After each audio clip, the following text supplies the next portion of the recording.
Rated X. Welcome to the LaunchPad podcast.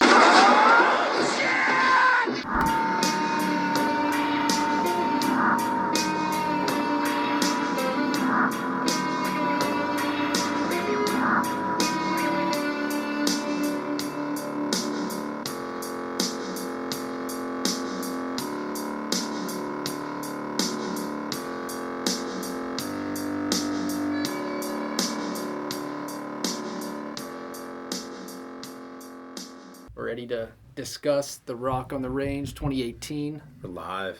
Well, not kind of live. Shit's about to hit the fan. What, fourth year in a row? Fourth year in a row. My thoughts on this, break a little bit of the lineups down for this year. And I think it'd be cool after we get through that to maybe talk about some of our experiences for sure. Some of the most memorable stories, just to kind of compile a cool little video. Because, we've talked to some of our friends, obviously at length, about going. A few have gotten the vision. Some are. Some may still get there. But bottom line, I think this would be a cool little collection. Just what to expect this year and to give people a feel for what we've encountered already, the ground we've already walked. For anybody who listens to this and our sake, just to reflect on what has been taking us back every single year, right? When you see somebody driving from Alaska or coming across the United States or down from Canada, people that come from all over go to this, what is bringing them back? What's brought us back every year? So we'll get into all that stuff. And in fact, one of the things that I did want to kind of start with is that a few days out, we know the weather's possibly going to be subpar. And guess what? Are we fucking backing down? Are we saying no, we're not going? No, we're not. We're going to keep going because it's worth it. Any struggle, getting kicked in the face, maybe getting that a little later. Some of the bullshit you've had to endure too. And deep down, even in your heart, just having the faith that it's going to work out the way it's meant to. It's been our experiences, how we prepare. No more, hey, let's go to Pittsburgh the night before we leave. Stay out till 2 or 3 in the morning. Oh, God. Then, the first year, the first year, we could just start there. Let's just start there. So let's start by introducing Rock on the Range in its full nature of what it is. So it is a 3-day rock music festival, the largest rock music festival in all of North America. I have read that it's considered to be one of the top, at least 10 for sure, rock music festivals in the world. Having been to other music festivals, even the Governor's Ball, no disrespect, awesome music festival, I have yet to ever be to a festival in my mind that compares to Rock on the Range. So 3 days, 11 a.m. to 11 p.m., does that sound right? Or noon to 11 p.m.? Gates open at 11, but the first show will be at noon. All right, so 11 hours a day for 3 days straight. So you're talking 33 non-stop hours of every possible genre, time period, style of rock, right? It's where rock lives. That's the motto. So first of all, the festival is hosted every single year so far, at MAPFRE Stadium, which is in Columbus, Ohio. That is the soccer stadium for Ohio State University. First of all, that's the size and the scale that you need for the main stage. You need a soccer field plus a Division I stadium just to house the main stage. So there's 3 stages. Whenever stage 1 breaks down, the stage 2 and stage 3 play simultaneously. So you have an act playing on stage 1. The second that act is done, the other 2 stages go at the same time. I don't know if it's ballpark, say 60 high-profile bands or so that play for the weekend. Yeah, typically. And with the stage 2 and stage 3, it's always kind of cool because sometimes you run into a situation where you want to see both bands, but you have a choice to make. Yeah. You can't always see them both. Sometimes you miss out. So we've actually run into somewhere we didn't know really any of the bands on there, and we just take a shot in the dark, and it blows our fucking mind. Yeah, absolutely. Avatar. That's what I always think of. I knew nothing about Avatar prior to seeing them. Yeah, and then we just got a random recommendation from some cool dude we met. He's like, you got to see Avatar. We go and just blows our fucking minds. Bad Flower. we knew a little bit about them before We did, but we actually discovered them, as far as I'm concerned. Well, we discovered them because they were on the lineup, and after we've been through this radio before, so we started now looking into some of these bands ahead of time. One of the number one tips that we learned from our first year, so we learned that it was a good idea to take Thursday and Monday. So arrive on Thursday, be rested for Friday because you will need it. Definitely. And to take Monday as a recovery day. So the first year one, we went to Pittsburgh, Thursday night? Yeah, once again, you live and you learn. But our plan the first year was we're going to get up super early Friday morning, drive, 4 hours approximately, and just go to the show. So we said, hey, well, if we don't have to get up till 6 a.m., let us make a day beforehand, go out to Pittsburgh. I believe we went to the German restaurant. What's that called again? One with a nice looking waitresses. Hofbräuhaus. Hofbräuhaus, yes. Yeah. And they had a great German wheat beer, which I recommend to anybody listening. Hefeweizen. Okay. We leave there, and then I'm pretty sure we went to get some club. Yeah. Did we go to Cheesecake Factory or some shit? I don't remember. I remember we were at a club and a bubble party till 4 a.m. the night before. That's what I remember.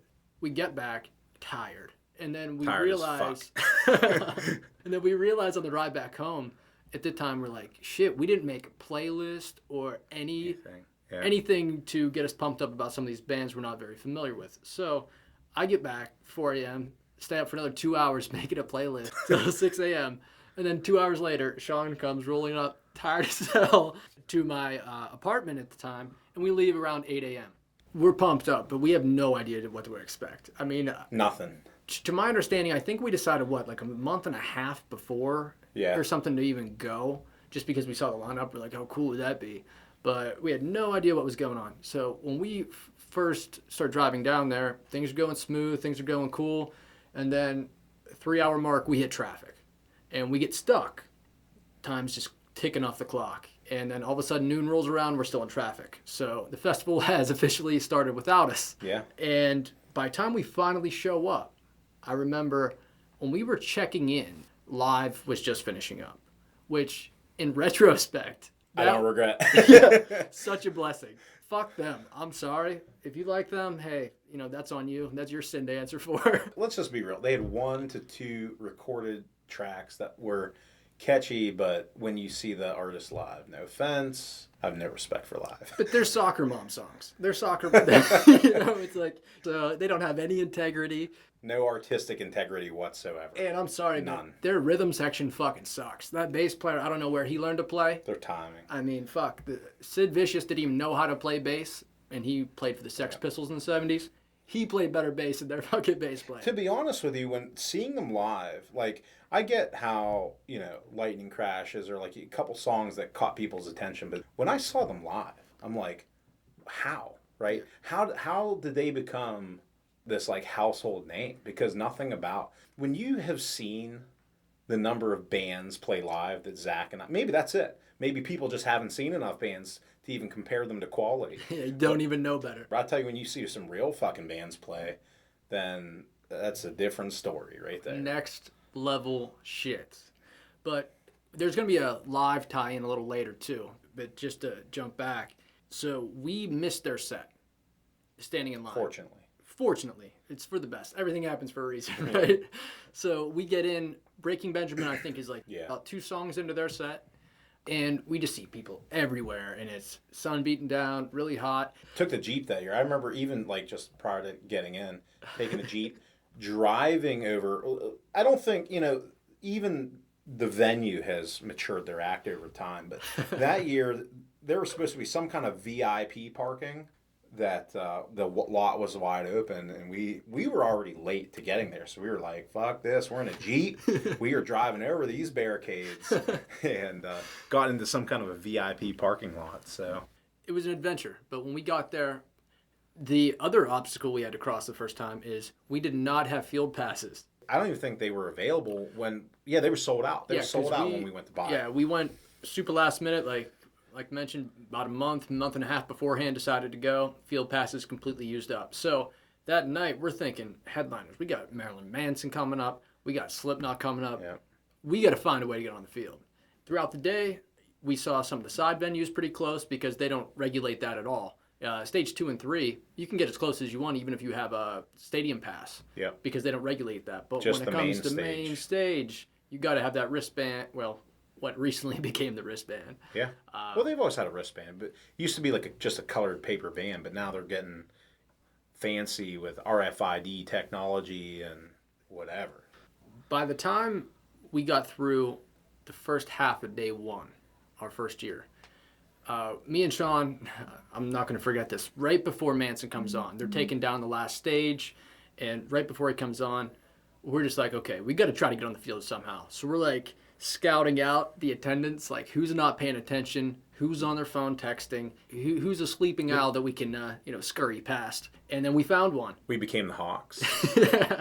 We were the predators in the situation, swiping down and just taking what's ours, spot on the field. Just found a couple. What I remember was a couple of staff members who just were neglectful the entire weekend and just exploiting that most of the weekend. Just every time they were apparently too consumed with doing anything but watching who's coming on the field. Yeah, the lady we snuck past was just nose deep in her phone and wasn't even paying attention. They've gotten better at it over time. Yeah, well, I think the wristbands helped a lot because now they're doing the scanning and it's a little more direct. But back then it was a little more Wild Westy where if you were slick, you could get past them, and we did. So then we find ourselves on the field and we're like, okay, well, number one, we're not confident if we leave the field that we can get back on. Yep. So we stayed waiting for Manson to take the stage. We were kind of in the middle. We weren't super close for Manson, but we were maybe 10, 12 rows back, would you say? Because it was more like the middle of the pack. Yeah, I would say we were probably within 12 to 20. But we were in the field. We were close. And plus, something to keep in mind with Rock on the Range is there's so much crowd surfing and, there's a few mosh pits that break out that you kind of get circulated around where you may be trying to stick together and you just can't. You get separated. And, we've used that to our advantage at times. Oh, yeah. If we want to get, say, we're row 12 and we want to get top 5, we'll wait for a crowd surfer to come by, and then we'll just hop on and just kind of follow that little wave. Well, there's an actual... skip 6 rows. Now that we've been doing this, there's an actual technique to getting close, and it works 100% of the time. Should we reveal our secret, though? We'll do it because we love you people. Okay. The main stage especially, but crowd surfing will also occur on the side stages. But with most of the acts, crowd surfing will take place. Some of the acts, a pit or a mosh pit will take place, depending on the style of the music. With 2 of the 3 stages, there is a middle divider. So the field leading up to the stage divides to the left side and the right side. So typically, I don't know how you want to say it, but if it's a type of band where moshing will occur. Yeah, like a hardcore band, like if Slipknot plays, yeah. It's going to get mosh wild. pit. Yeah. Corn, mosh pit. If fucking live headlines, it's dead, like crickets. Maybe that's what we should have done. Maybe we should have started the live mosh pit. Do you imagine if they're like lightning crashes and we're just like throwing fucking elbows and we're just getting shit started, knocking people out, just beating up on the soccer moms. They were the only ones there, and I can't blame them because that was their moment to get close because nobody else gave a fuck, rightfully so. Because we were just in their disbelief. Disbelief, sorry word. And the ultimate moment of disbelief is when they had the fucking balls to cover Johnny Cash at Rock on the Range and just beat that shit in the fucking dirt. That was just completely disrespectful. They should be ashamed of themselves. They should retire. If there was any respect at all at that point, that's just to butcher Johnny Cash. Yeah. But so as far as getting close, right? You have crowd surfing that takes place, and with some sets you will have mosh pits that take place. So if there's a mosh pit, you do not have to partake in the moshing of the pits. If that's not your... I love that shit. I love it. Okay? Love that shit.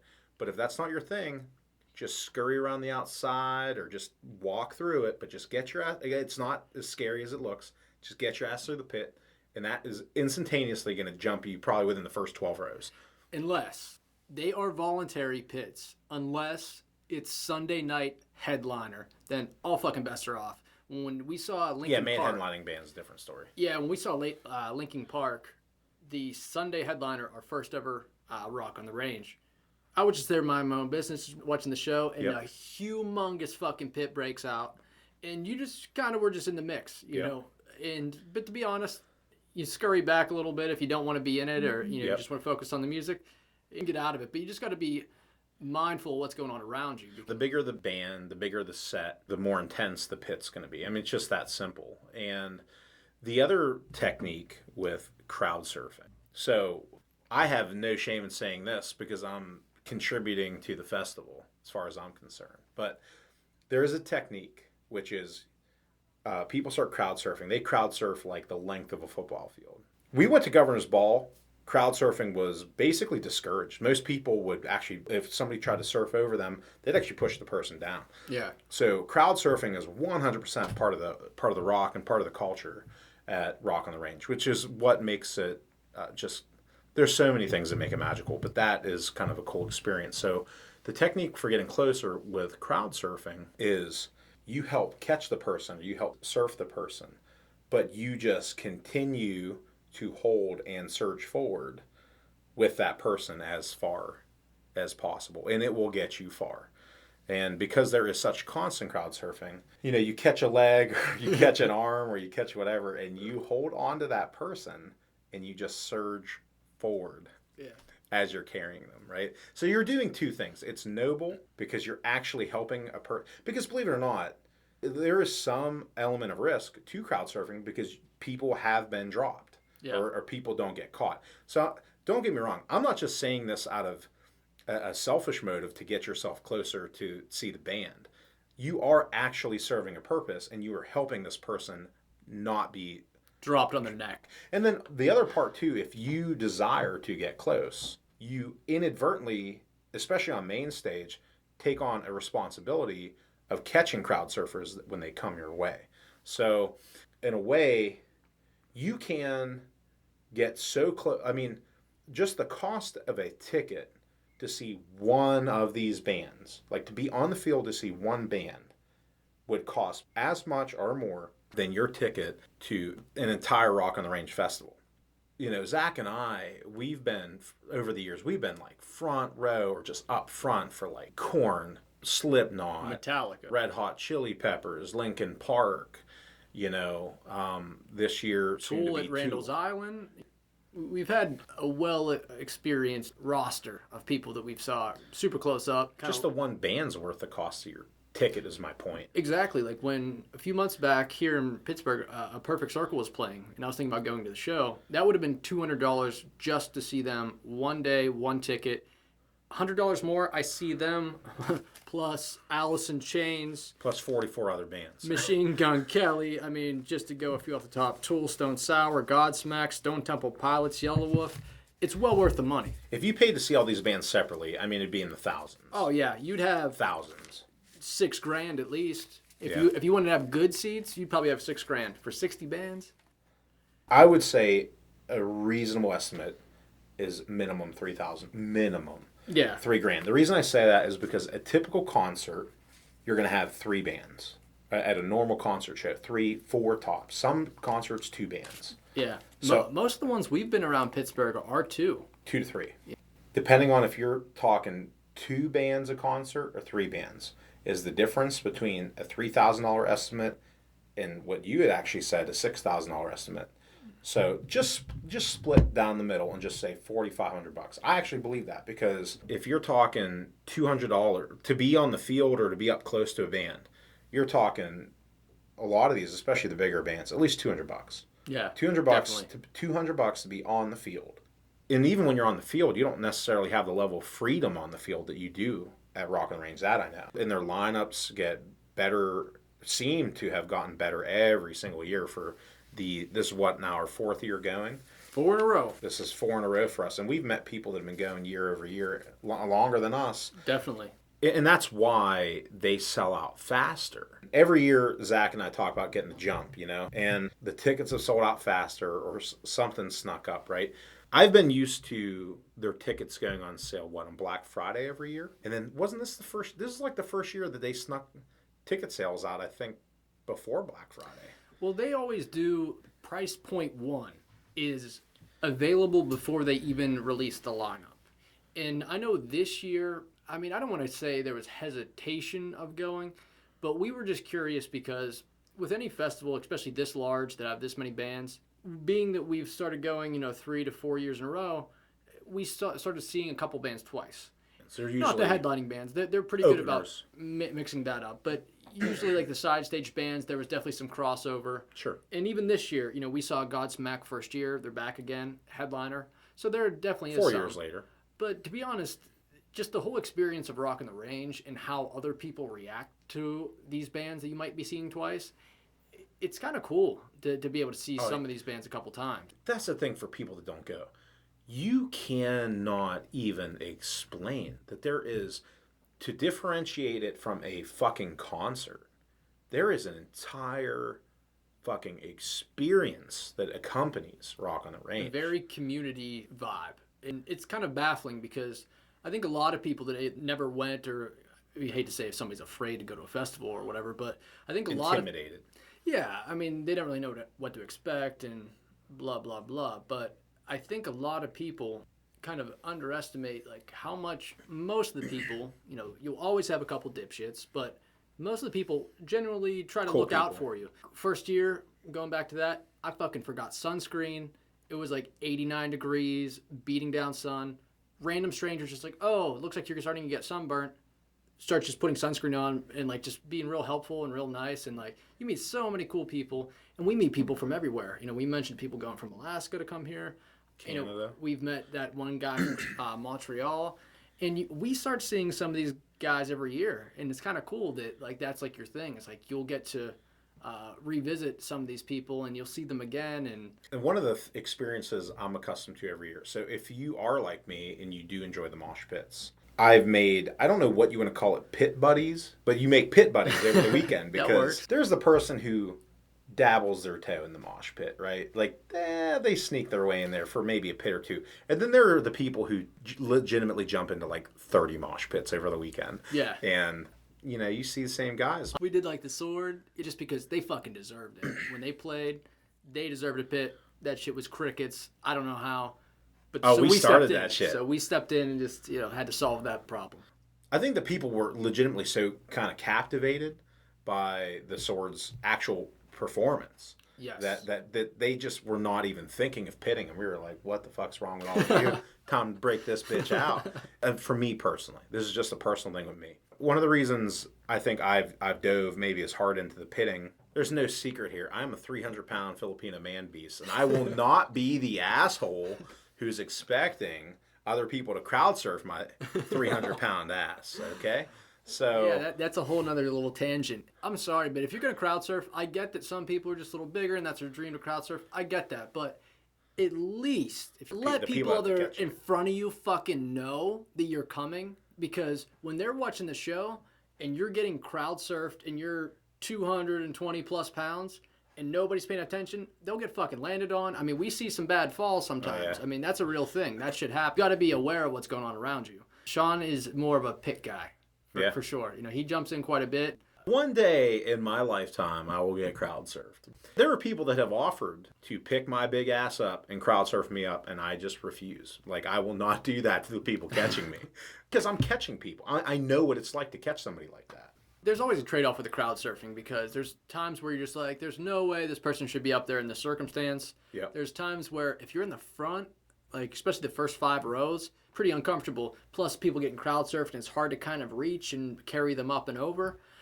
But the flip side, some of the cool ass things that have happened with crowd surfing, like that one gentleman who was in a wheelchair. Oh yeah. And they crowd surfed him. Yeah. That's fucking badass. I crowd surfed during Motionless in White last year. Yep. Bent my glasses all up, but it was worth it. There's opportunities. Well, I got to say this too, and it's not being a 300-pound Filipino man beast. It's not all complaints like, oh, I can't crowd surf. Let me clarify this. There are times that has come to my benefit being up front for Metallica or being up front for Red Hot Chili Peppers, because in this weekend there are a couple 100,000 people that show up to this festival, and for a headlining act you have tens of thousands of people. I don't know what it is, 80,000, 85,000 or whatever, obscene number of people are on that field and in that stadium when that band comes on to headline. So if you are trying to be the person who is in the first 1, 2, 3, 4, 5 rows to see Metallica or to see Red Hot Chili Peppers, it's basically like first come, first serve. Whoever gets up there is up there, right? The thing that I don't think you can even explain is the crowd will literally take on an energy of its own. If you're in the top 5 rows, which Zach and I have been basically numerous times, every headlining act for the first 3 years we've gone. Yeah, pretty much. There are times I feel bad for the people who maybe don't know what they're in for when they're up They there. quickly tuck and run. They get the fuck out of Dodge. Yeah, they get out of Dodge. There's literally, I mean, if you can just imagine the strength of a surge from thousands of people just surging in one direction. And what I've come to find is that you are better to just stop fighting it, just go with it. Yeah, it becomes a point where, as a non-300-pound Filipino, there's times where size has definitely not worked to my benefit in those situations. I literally feel like, fuck, I'm halfway across and getting crushed, dude. Like, this is not cool. And then the 300-pounder crowd surfer comes. Just when you think you've had enough, a little more adversity on top. Once you get by that fucking tornado of chaos, you're fucking second row and you're seeing the Red Hot Chili Peppers. Yeah. You know, and something to keep in mind for people wanting to go is just know ahead of time, if you get in the first 5 rows, don't expect to get a clear view of the show. There's so much chaos going around you, it's tough to watch the show a lot of the time. You're probably going to get a better view if your sole goal is to view that band. Yeah. Probably 12 to 20 rows back, you're going to be, in my opinion, less obstructed because you're going to have just less and less bullshit happening around you. You are going to a whole other fucking level when you're trying to get in those first 6 rows. Let's just lay that out there. So if you want to be in the first half a dozen rows to see the headlining act, just understand that you are in for mayhem. Basically, a good type of mayhem, but Yes. mayhem nonetheless. You know, I've never regretted it. Sometimes you feel like halfway through you just can't get through it, and then they just play this badass song. You're like, nah, I'm staying. But there's just cool methods to do it, and once again, with going first year compared to now going into year number 4, we've learned a ton of shit. And just to kind of finish up with some of the points about the first year is once we finally got on that stage and after we saw Manson play, it was so fucking hot after he was done. Oh, yeah. And we had to wait, a half hour at least for the Slipknot set to build up after Taron Manson sat down. Yep. I was thinking just that I was so exhausted I wasn't going to be able to last. Like, I was, because... Well, we were up till 4 a.m. 4 a.m. You stayed up till 6 making a playlist. I showed up at 8 a.m. So you had, not even 2 hours of sleep. Maybe 2 hours of sleep. We did not sleep at all in the car. We were so just ready to go. No, we were listening to the fucking playlist you made on the car. Then we made it there, and we just, went straight from the parking space, straight into the field, and we rocked our fucking brains out till fucking Slipknot headline that night. Yeah, so right before Slipknot, I don't know, I didn't have a fucking bottle of water on me. I'm dehydrated. It's hot as fuck. Oh, yeah. Super crowded. Manson just put on a pretty killer show. People riled up. So I was like, can I make it? Can I persevere? And I was just like, you know what? How many times am I going to get a chance to see Slipknot? And I just made a deal with myself. I will last 2 songs. And if I still feel this way, I'll just go back a few rows. As luck would have it, I stuck it out the whole fucking time. With a show like that, with all the mosh pits that go around, I started in row 3, got pushed back to row 7, got switched around to probably about 5 or 6. Then you get up close again. Just expect to move around. It's like a whirlpool. You're just going to get shifted around. And when that show was over, when we were done that day, and we were walking back to the car, you were hobbling. After all the pits and being on your feet all day, I was fucking exhausted. We went back to the official Rock on the Range parking lot there, and we were stuck for 2 hours? Close? Something like that? At least an hour and a half. And honestly, Zach and I, we were so fucking wasted, exhausted. First we sat in the grass, then we got in the car, and we sat in the car and we waited, right? But in the car, we were moaning, but then we were like, that was so fucking awesome. So that's how that went. Any words we can muster was a compliment towards the festival.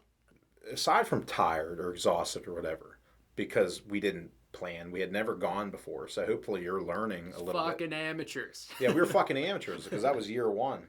We didn't listen to a talk, or we didn't get these tips. We went into it with no knowledge. We went into it with no expectations.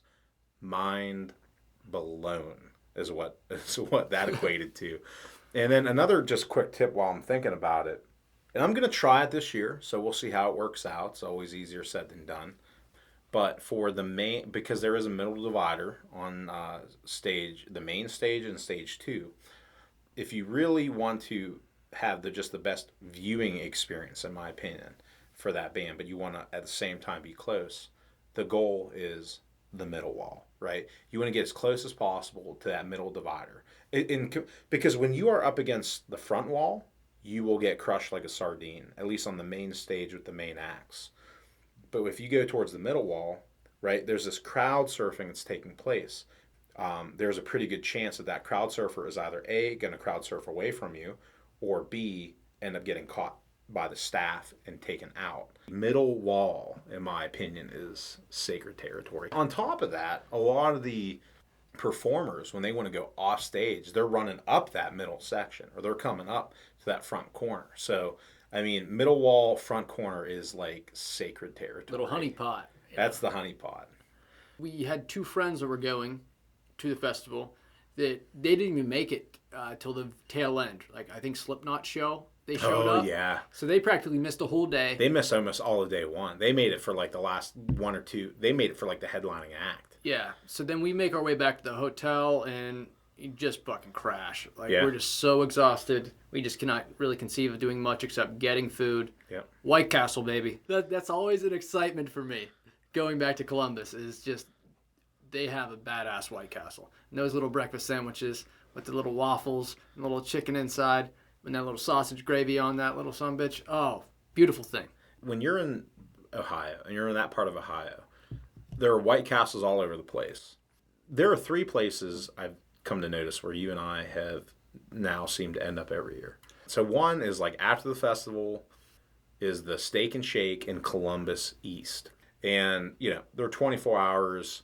You are famished at the end of the festival. Cheap food, good food, great shakes. Yep. Inside of the festival, the cost of beer and the cost of food can be outrageous. Might as well take out a loan. Yeah. So some people, they go in budgeting that shit. They're like, okay, well, this is what I want to spend today. But Zach and I are fucking savages. We get up and try to just basically feast at breakfast, right? So we always book a hotel that has a bomb-ass breakfast buffet. We just get up and try to just eat the most nourishing breakfast that we possibly can. We try to go into the festival as hydrated. Well, hydration is not as much of a problem. We learned that. And then we go the 11 to 12 hours that we're there, but we go the entire time pitting, surfing, running around crazy, and we just don't eat a goddamn thing while we're there. Last year's the first year I broke that, but got a pizza or something like that. I got a side of fries. Oh, that's what it was. Yeah, it was because there was a dead spot where I didn't really care for any of the side stage acts. So I was just hungry, yeah. And I just knew the way I'm really going to enjoy the headliner act is if I get something to eat. So yeah. Fries were reasonable. I think $3 or $4, nothing too crazy. I think afterward we went to the. It's in the short north. Yeah, they have wonderful steaks. They have steak specials on Sundays, which we've been keeping that up since the first year. We ended up there by accident, and then so we're going to cover that. So get into the synchronicity shit. So it's the Steak and Shake on the Columbus East, and then for the first few years we ended up bouncing around a couple different White Castles. Some of them are like the newer, clean ones. Some of them we're talking duct tape cars in the parking lots. Because something to keep in mind with your travels to Columbus, Ohio does not have state inspection for their cars. So you will see some crap machines on there. Put anything on the road if it has lights and wheels. Yeah, I've seen those bungee cords keeping the hood pinned down. Like, it was ridiculous. And White Castle, the one location, was just full of that stuff. People playing dominoes inside. It was an experience. But the food has always been tremendous. Yep. Everyone treated us very kind. Yeah, for sure. Yeah, very sweet. The people were amazing. Like, we walked into that setting like, what the fuck is happening right now? Yeah. But then... Just because every time I grew up watching that Harold and Kumar go to White Castle. Yeah. So when they go through 24 hours of bullshit, get chased by a cheetah, like a bunch of ridiculous shit, and they finally get to White Castle. And it's like this really nice establishment. They got anything you could want, state-of-the-art soda machines, everything. So that was my ingrained idea of what to expect once we go to White Castle. When we first showed up to White Castle, it was the polar opposite. It is a polar opposite. It was the duct tape cars and all that stuff. So we ended up at some of the nicer ones. I'm trying to remember. We went to one on the Short North. Short North is just a cool part of Columbus that, like, when you're not at the festival, that's just a cool part of town. They got some, like, you know, bars, restaurants at night. During the day, they have some pretty cool-ass places to go shopping. But we ended up evolving to a White Castle that it's not in the Short North. I always remember it because it's the one we went the last few times, and it's always by that one boxing gym. Remember that boxing gym is right across the street? All I can tell you is we went to a nice establishment, 24-hour White Castle. I think they're all 24 hours. And that is the one we have been going to. And then we always end the experience at the grill that you were discussing. We ended up there the first year by total random ass accident.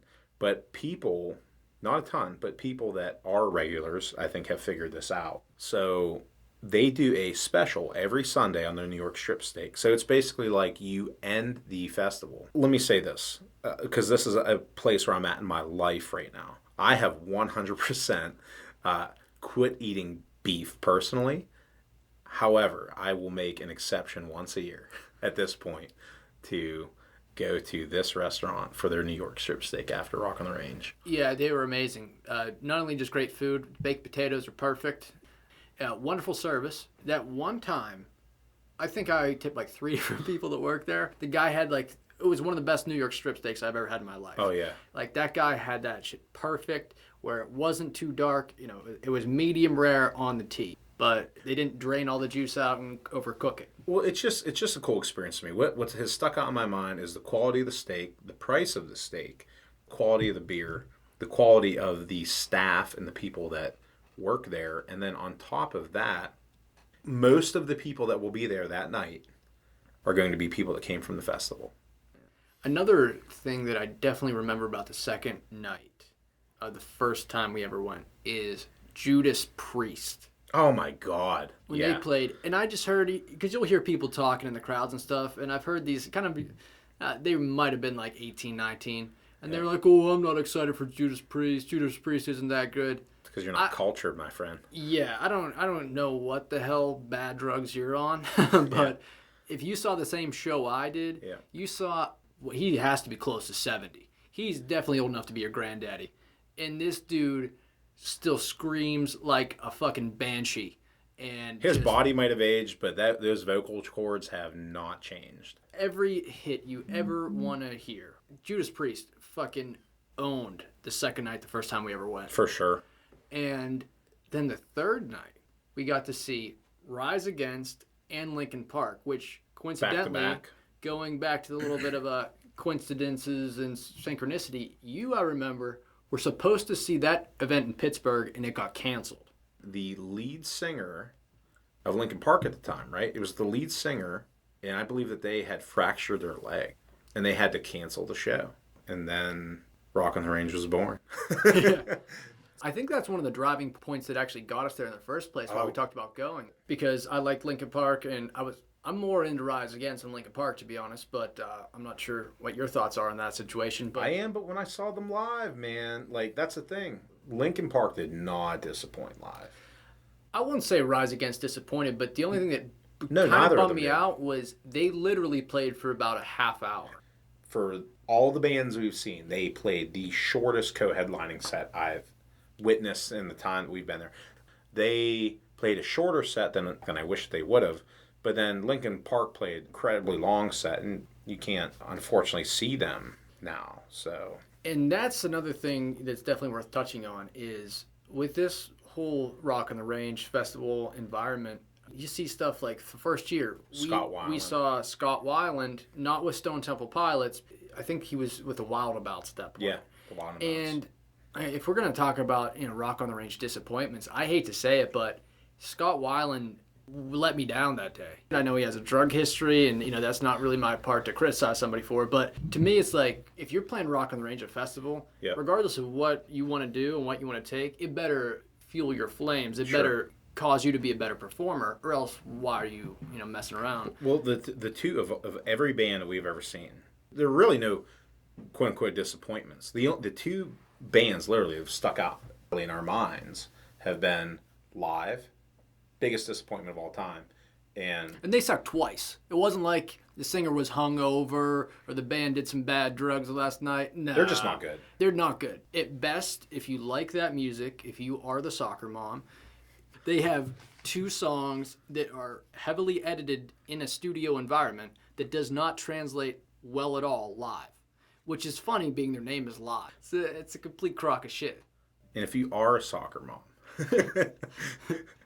no offense, every band we've ever seen on stage 3 has been better than Live. They do not deserve main stage. They deserve stage 3 at best. Especially with a festival like this, most bands are fronted by men. But what we were absolutely blown away by a few acts were actually female-fronted bands. Oh, hell yeah. Like Hailstorm. Yep. Not only is she a tremendous singer in a live environment, but she could control the crowd. That reminded me a lot of when we went to Toronto to see Bruce Dickinson and Iron Maiden. She had that equal power over the crowd. Oh, yeah.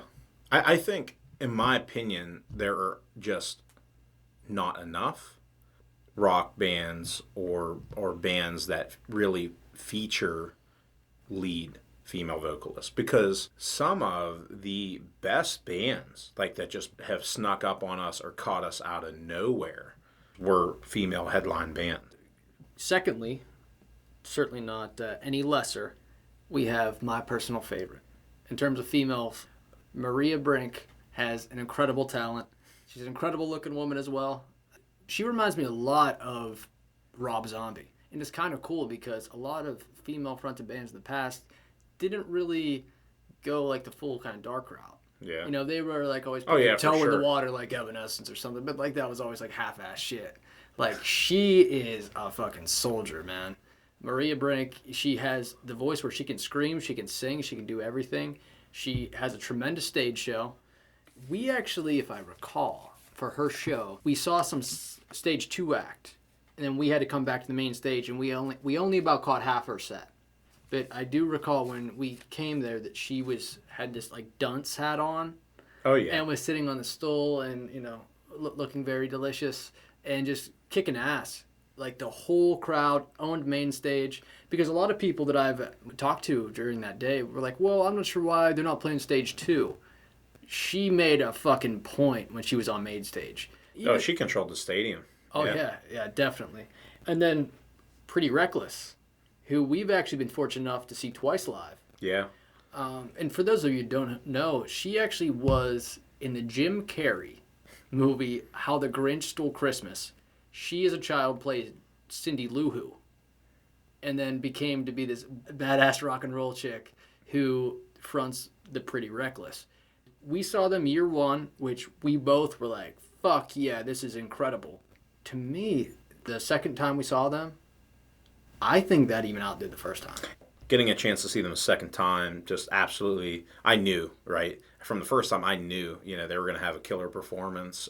She's a national treasure as far as I'm concerned. Child actors, a lot of them, give them until they're 25, they're fucking spiraled out of control. Yeah, at least she was able to channel that. Yeah, she channels that in a way that is tremendous, and I saw a fuck ton of Pretty Reckless shirts. I mean, she's a superstar.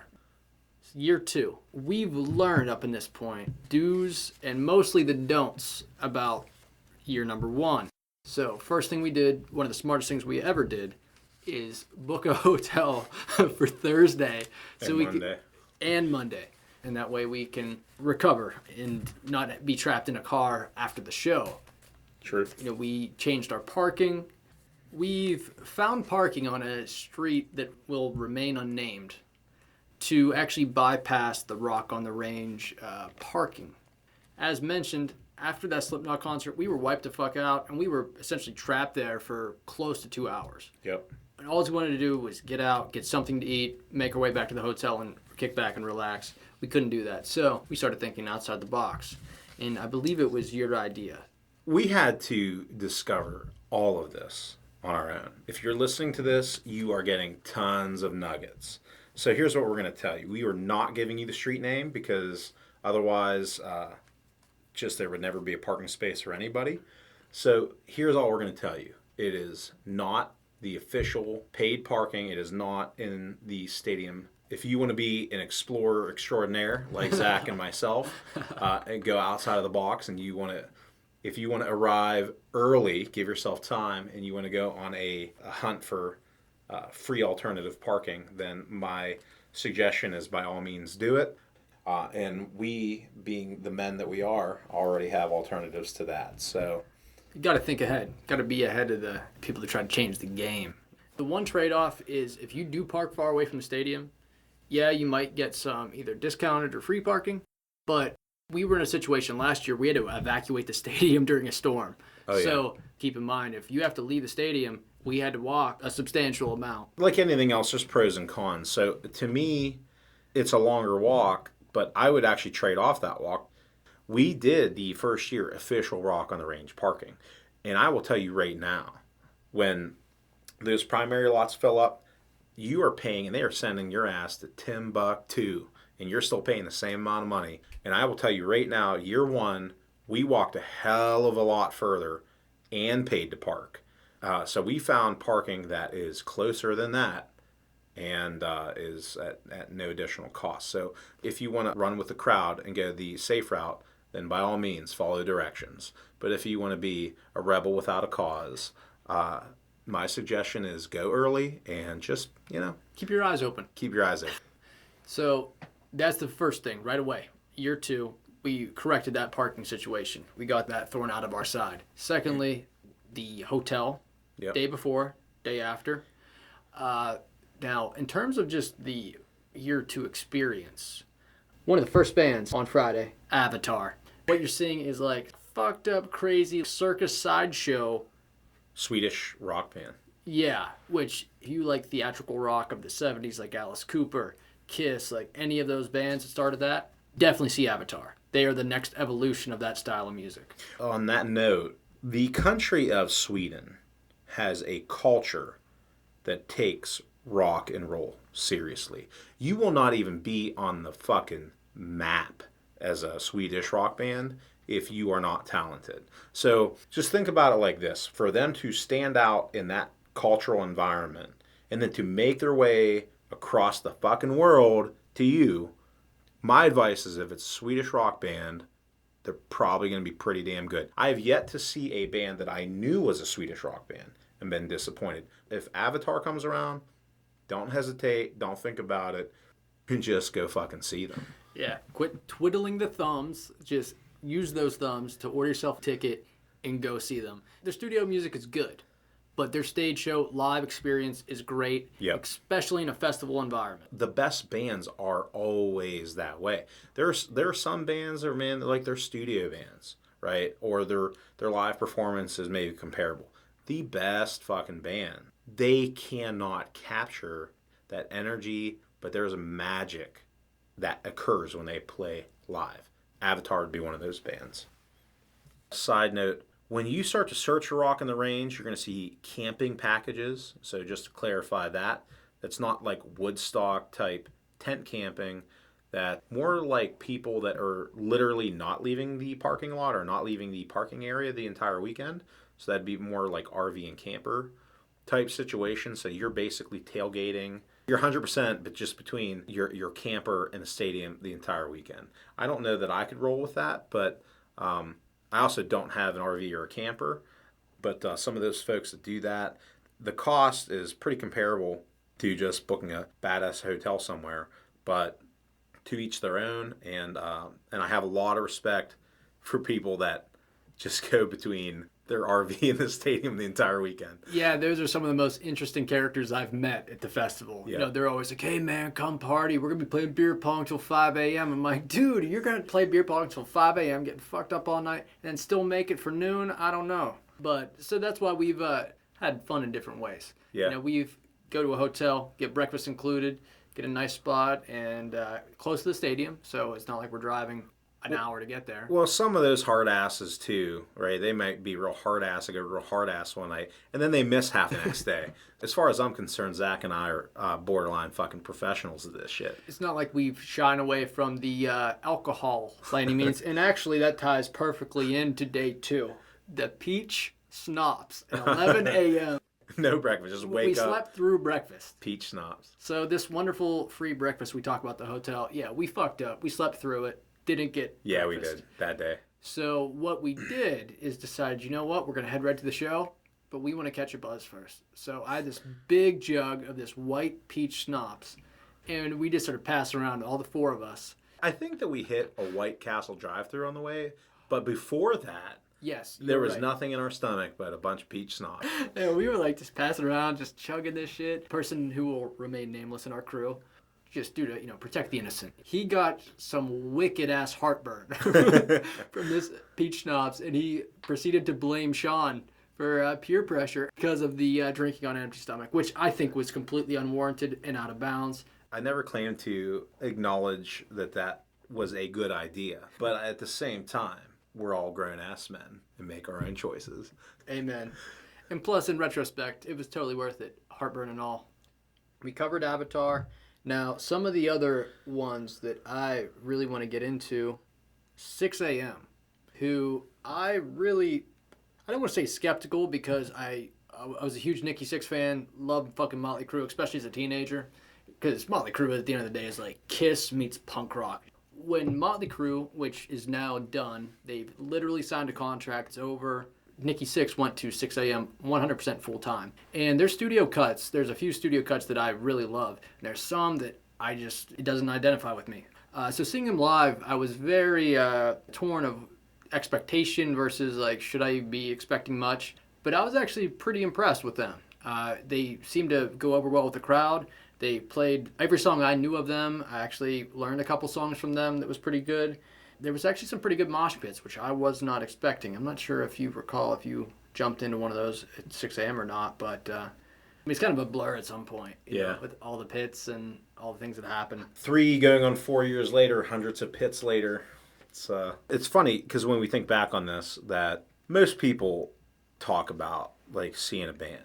A lot of big name bands. And it's just, Zach and I, we tend to either smile or look at each other and laugh because our response time and time and time and time again is like, yep, fucking saw them Rock on the Range. Saw them in Columbus, front row, Rock on the Range. It's like always like top 10 rows, seeing whoever. I'm not knocking anybody's experience. I know not everyone can afford to go festivals and For sure. travel and everything. You see the one guy who's like, yeah, the one time I saw Deftones. And that's the big experience of his concert life. Yep. And it's like, if we were to run down the laundry list of all the bands that we saw, we'd be here for a while. Sure. I'd have a fucking scroll on parchment. There's so much that we've said. It's at the point where it's almost a curse in a few ways. We have so many concert memories and moments that you only can hold so many in, and some of them will be gone forever. And I think that is partially with the podcast and the highlight videos and the things that we're going to do here going forward. On some level, that's how it lives on.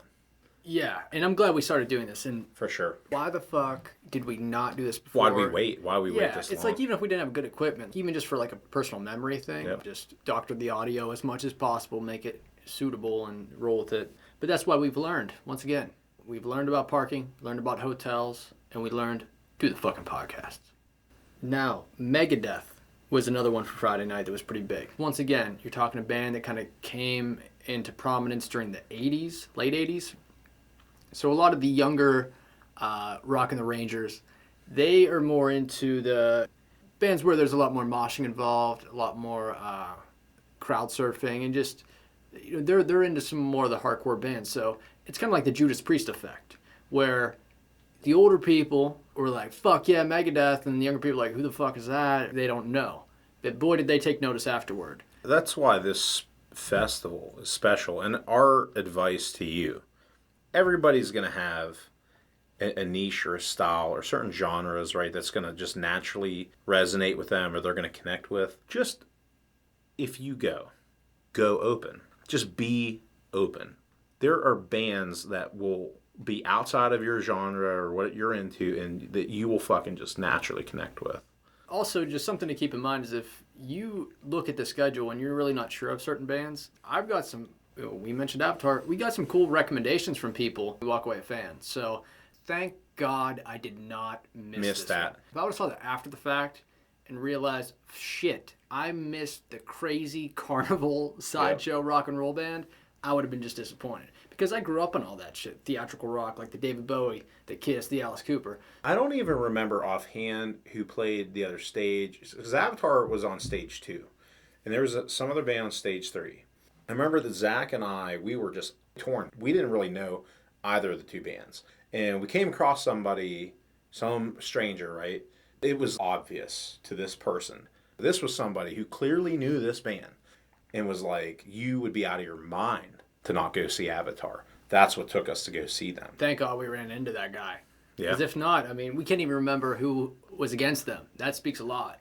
I remember before the festival how many people wanted to like bitch and I didn't know this was rap on the range. Oh yeah, these fucking rappers. These rappers. Shut the fuck up. There's some bands I personally just know I don't like. I don't care to check out.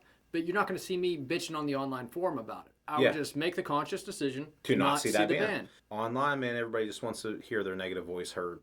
Stage 2 ended up being fucking packed for MGK. And to this day, of hundreds and hundreds of bands that we've seen, MGK was one of the best live fucking performances I've ever seen. That dude, man, is as fucking real as it gets. Like, first of all, MGK originates out of Ohio. So he made it to the biggest rock music festival in North America in his home state, right? He brought the fucking house down. He broke a finger performing. Climbing the rafter. He must have been, I don't know, 30, 40 feet high. The dude, I remember one time where he leaped off the fucking stage out in the fucking crowd. After drinking a shot of Hennessy. After just having this mind-blowing fucking performance.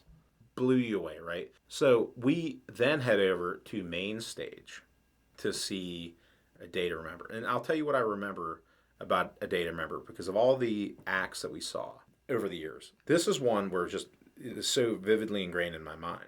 Concerts going on. A Day to Remember is playing. They're awesome. Out of fucking nowhere, MGK, just like you just see a surge of people. And MGK just comes in the fucking mosh pit that I was in. So I guess of the hundreds of mosh pits that I've ever been in, let me just tell you right now, the best mosh pit I've ever been in my life was the mosh pit with Machine Gun Kelly. And I remember getting the fucking shoulder hit and just bump with Machine Gun Kelly in the mosh pit 2 times and then help pick him the fuck up and crowd surf his ass. Have a picture of this. Crowd surf him up to the fucking stage. Then the motherfucker gets up to the stage and starts chucking rolls of paper towels out in the crowd. Yeah. And then they hit a climax during a song and just boom, blow confetti out in the air. It was just one of the most mind-blowing experiences. Of all the bands that night, you would have told me that MGK would have decided to jump on stage. I was not expecting A Day to Remember. In high school, a lot of girls that I was affiliated with, I'll say, liked A Day to Remember. So when you're in high school, you want to be the cool guy. You want to be like, well, I'm not really going to give him much of a chance. So I just kind of wrote him off. Didn't really give him a chance. Not that I was like talking shit about them, but it never really behooved me to check them out. So I'm going into it with very limited knowledge. Maybe a couple songs that I would recognize. Yep, same. And start to finish, they had incredible mosh pits. They had a wall of death. They did. So when MGK came into a Day to Remember mosh pit, he didn't come to no pussy-ass mosh pit. No, he came into the real shit. No offense to any of the pussies out there. So A Day to Remember was badass. Now, getting into some of the big spots. Shinedown. Oh, yeah. The co-headliner Oh, yeah. Friday night. Live, they definitely put on a hell of a show. For sure. In the Rock on the Rangers, there was a warm reception. They all loved them. That's another band that I would not mind seeing again.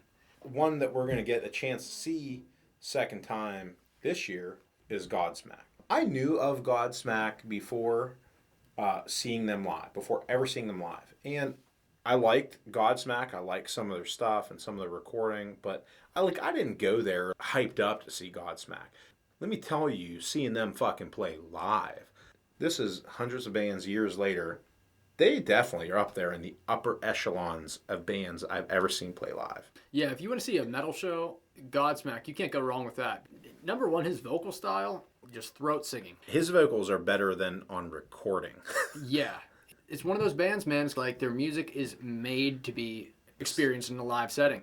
Definitely see them live. If you love metal, if you love Godsmack, do yourself a favor. Just buy the ticket. Whatever you have to pay, it's worth it. Just go fucking see them. Then Disturbed. Oh, yeah. They were super badass because at this point, we were separated. Because Rock on the Range, we... Happened frequently. we swear every time, like, no matter what, dude, no matter what, we'll meet up. If you're going to crowd surf or pit, you're going to separate. It's just that simple. And the thing is, if you go with a crew, just have your meetup spots after sets. It's that simple. This guy that we met was a cool-ass dude, was telling us how he saw Disturbed 17 times. He's like... 17? Has a fucking tattoo on his arm and shit. And it just went deep. It's cool experiencing a band like Disturbed with somebody who's like a mega fan. With a lot of the shows we went to, sometimes I might like the band more than you do, or vice versa. But when you go with somebody who's super pumped up about an artist, it makes you enjoy it more. Because not only do you see it through your eyes, but you see it through their excitement as well. Yeah, that had me real pumped up because Disturbed, I love Disturbed, but I heard some so-and-so things about them live. Like that his voice gives out halfway through the set and that Dave can't sing the whole set and all this shit. So my bar was set pretty low. And this gentleman that saw them 17 times told me that's all bullshit. At the end of the day, if you play 100 concerts a year, it's tough to have 100 good shows. You're going to have some shitty days.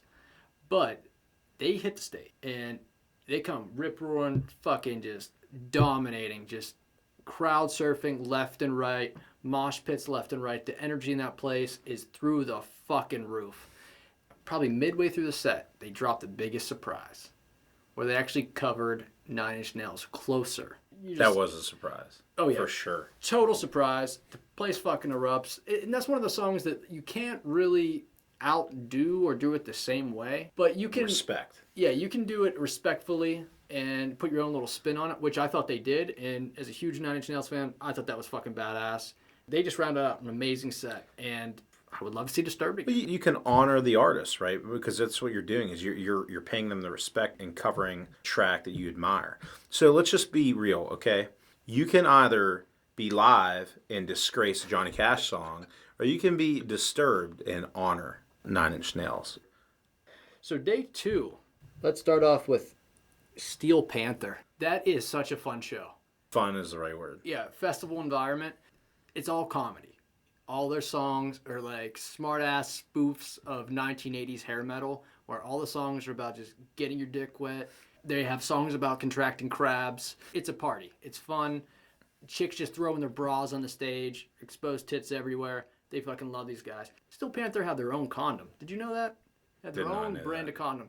I heard it's cheetah print. Steel Panther, the song Fat Girl, I recommend.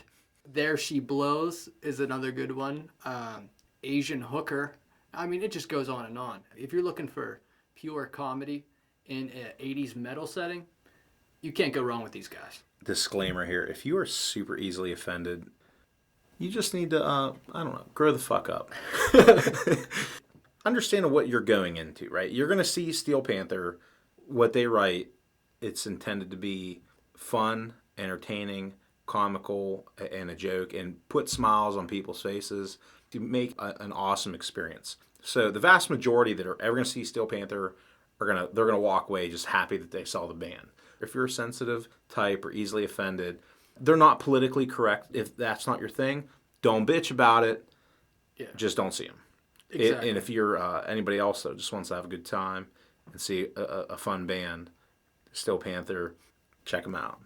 If you would ever be so offended that you would go to a show and not want to see exposed breasts, definitely do not see Steel Panther, because they are out and about in abundance.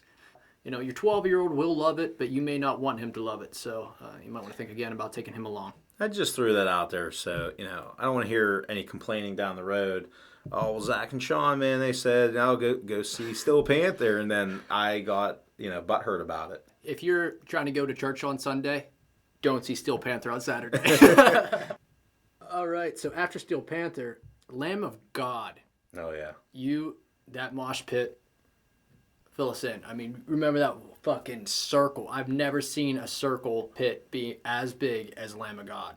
There was somebody that actually filmed it, and you could just see that they, believe it or not, did not have at that year, they did not have a middle divider on that second stage. Maybe this is partially why they created a middle divider. It's the biggest running circle pit that I've seen in all the bands I've seen there. Aside from that, I gotta say, I am a totally chill, relaxed dude. I don't go out in the world looking, you know, to start trouble with anybody. At the same time, too, you know, if somebody tries to be aggressive towards me, I'm also not the type of man to back down, right? So that, I want to say, is the only time I ever came close to fisticuffs. That's right, it was Lamb of God. It was Lamb of God, dude. And this dude, man, he was being told tool bag. It's like the golden rule, right? Do unto others as you would want to have done unto you. And this dude, man, he was one of those people who would not be in the mosh pit himself, but yet he wants to be out there throwing other people into it, not letting people leave, people that are coming to the edge or maybe trying to get out of the pit. Because let me make this clear. A Lamb of God mosh pit or a Lamb of God circle pit, especially at the biggest rock music festival in America, is fucking intense. And that shit is not for everybody. So there are people who legitimately are trying to get out of this. I actually wanted to save a little bit of energy for some future Lamb of God songs and certainly for the main acts that were still to come. But I basically just wanted to take a little break and get out of the pit and then maybe another song or two jump back in.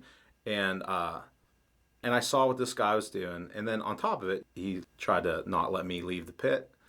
I was like, you're going to be like knocking people over, throwing people back in, whatever, right? Pushing people over. Then you're going to get in the fucking pit. I went out and I was like, hey man, if you're going to force me in the pit, then I'm going to force you in the fucking pit. That simple. You know, he didn't like that he got pulled into the pit. So I just did it. Maybe I shouldn't have, but I did it to prove a point. You know, you're going to treat other people a certain way. You got to be able to tolerate it. So some people need to learn the lesson. Don't be an asshole, especially festival environment. I've definitely had frustrations at times down there with some of the people's tensions behavior. get high.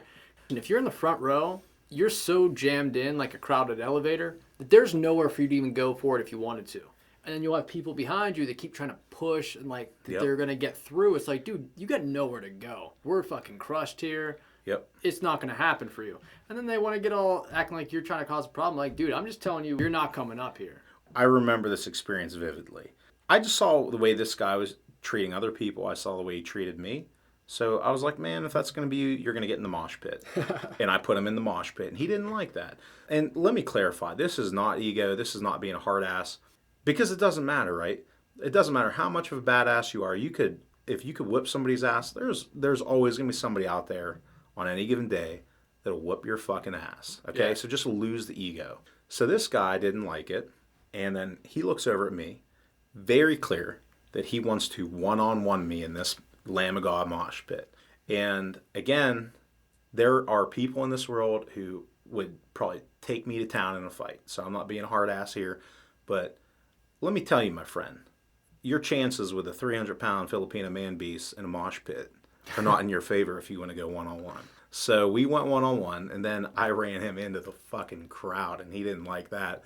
Then he wanted to start throwing punches. That's all ego, man. How many years later? And I remember this guy being an asshole. You'll have that. I mean, you got to think, when there's 200,000 people on a given weekend, there's going to be several assholes about. You're going to meet, for the most part, 90% of people are going to be wonderful. 99.9. Well, yes, are going to be wonderful. And they're going to be kind and courteous and looking out for you. It's a community environment. But when you get that many people together, you will have some fucking meatheads that will just try to start some bullshit over fucking nothing. And it's nothing. My advice is just don't engage, right? Because what's going to happen? You get in a fight. You're going to get kicked out of the fucking festival that you paid to go to. Somebody's going to get arrested. Just nothing positive in the world comes out of negative energy. So that's a good way to advance to some more positive energy. Texas Hippie Coalition. There's a lot of positive energy there. Yeah. There's once again, fun band. They had solid songs. I won't forget that Joe, coming home, he was like, Texas Hippie Coalition, THC. Oh, wait. He like made the connection After 4 hours seeing later. And I'm like, what did you think this was about, Joe? Joints, tits, the joke about I'm going to hit it again. Their front man, I don't remember the guy's name, so I do apologize for that. But he told this funny ass story about how he met this woman and she told him that she did not have a man. So he decided that he was going to partake in a little adult excursion, fornicate with this woman. And after the fact, found out that she's dating a UFC fighter. And this gentleman is not in very good shape. And he's not really going to hold his own against that guy. And he made that clear to the audience. So he proceeded to tell us how he just got his fucking ass kicked. This guy just beat the living shit out of him. And the UFC fighter said after the fact, he's like, so what are you going to do now? Are you going to apologize? And he just gets up, says he wipes the blood off his mouth, and is like, I'm going to hit it again. He was a badass. I'm really glad we got to see them. We're on to the headliners. Five Finger Death Punch. Oh, fuck yeah. I believe you like them a little more than I do. So they're a band who I feel like they cross a lot of boundaries, right? Because they appeal to the folks that are really into the hardcore shit. Yeah. They're not like so over the top that they push people away that maybe that's not their thing. So, and I do remember how they brought that little kid on stage. Oh yeah. Yeah, I thought that was really cool. They played Bad Company, Wrong Side of Heaven for sure. They played that. Yeah, because that's the one that I remember you kept playing in the car on the way down, Wrong Side of Heaven. Wrong Side of Heaven. Yeah, which that was one off the new record I didn't hear, and then you actually exposed me to that song, which was good. They put on an incredible show, gave a good salute to the military. They're a band that really does support the troops. There was American flags all over the stage, and fucking Rob Zombie followed them. Yeah, and I got to find it too because I was up front. Rob Zombie came out to the crowd, and I got a video about as close as I'm sitting to Zach right now. Rob Zombie, so... Rob Zombie was a Saturday night headliner, and after he hops in the crowd, which was maybe, 3 or 4 songs in, pretty early on the set. After the song's over, he climbs back to the stage, and he's just like, well, I got bad news. It feels like somebody just hit me in the leg with a fucking tranquilizer gun. I can't feel my leg, and I'm pretty sure I'm losing my voice. So do you want us to stop, or do we'll just keep fucking trying? And then everyone's like, keep going, keep going. And they made it through the set pretty well. There was a couple spots, his voice was acting up, but I mean, what are you going to do? He toughed it out like a fucking real G. Champion. Their stage show was incredible. Rob Zombie, obviously film director, he has a lot of videos included in the show that go hand in hand with music. Well, I'm going to say this too. So I was maybe so wrapped up in it, looking back, how well they performed. I didn't even notice that happened. And John 5, a lot of people don't talk about him when it comes to like the best guitar players out there. This is a dude who, was in Manson during their best shit, Mechanical Animals, Hollywood, Golden Age Grotesque. Mechanical Animals. Oh, dude, wonderful record. And then he left to go to Rob Zombie, and some of Rob's best shit has been since John 5's been there. For sure. And he kind of carries them live, man. He's fantastic. They ended with We're an American Band, which kind of threw me for a little bit of a curve because just not the type of song I would expect from Rob to cover. But he not only did it, but he did it his own way, which I thought was a pretty good tribute to the original. Zach and I, we've really made a fucking dynamic duo with this shit because I can tell you right now, you're listening to the right person. Zach's like intimate knowledge of these artists. Like he's into the art, the music, the life, what inspired this, right? I don't know how to explain me. I'm just like, you know what? Let's fucking do it. I mean, I have knowledge, but not like intimately like Zach does. And I can tell you that my level of appreciation for different artists has grown immensely because of things that I've learned from my fortunate time with this expert in this space. So I've learned as well. So Rob Zombie kicked ass Saturday night. So finish up Sunday. Some of the big ones that really stood out. was Tech 9 year 2? Tech 9 was year 1. And that's when I remember, technically we missed Tech 9 because we got on the field. We were afraid that we wouldn't be able to get back on the field and sneak back on because that year we missed Motionless in White and Tech 9. What I remember of Tech 9 was that I believe there were probably more topless women than probably any other artist that's ever played Rock on the Range. He pulled a lady out of the crowd who volunteered. Yes, she was willing. And I just remember that they were dry humping on the stage. They were. That is true. So we're going to start with the Sunday breakdown with the fucking sword. If you have not heard the sword, do yourself a favor. Put us on pause. Go do it right now. Oh, I've seen them once or twice a year for years and years now.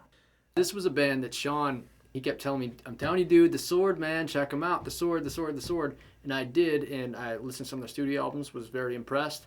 Again, their recording quality is great, but there is something that they do, man.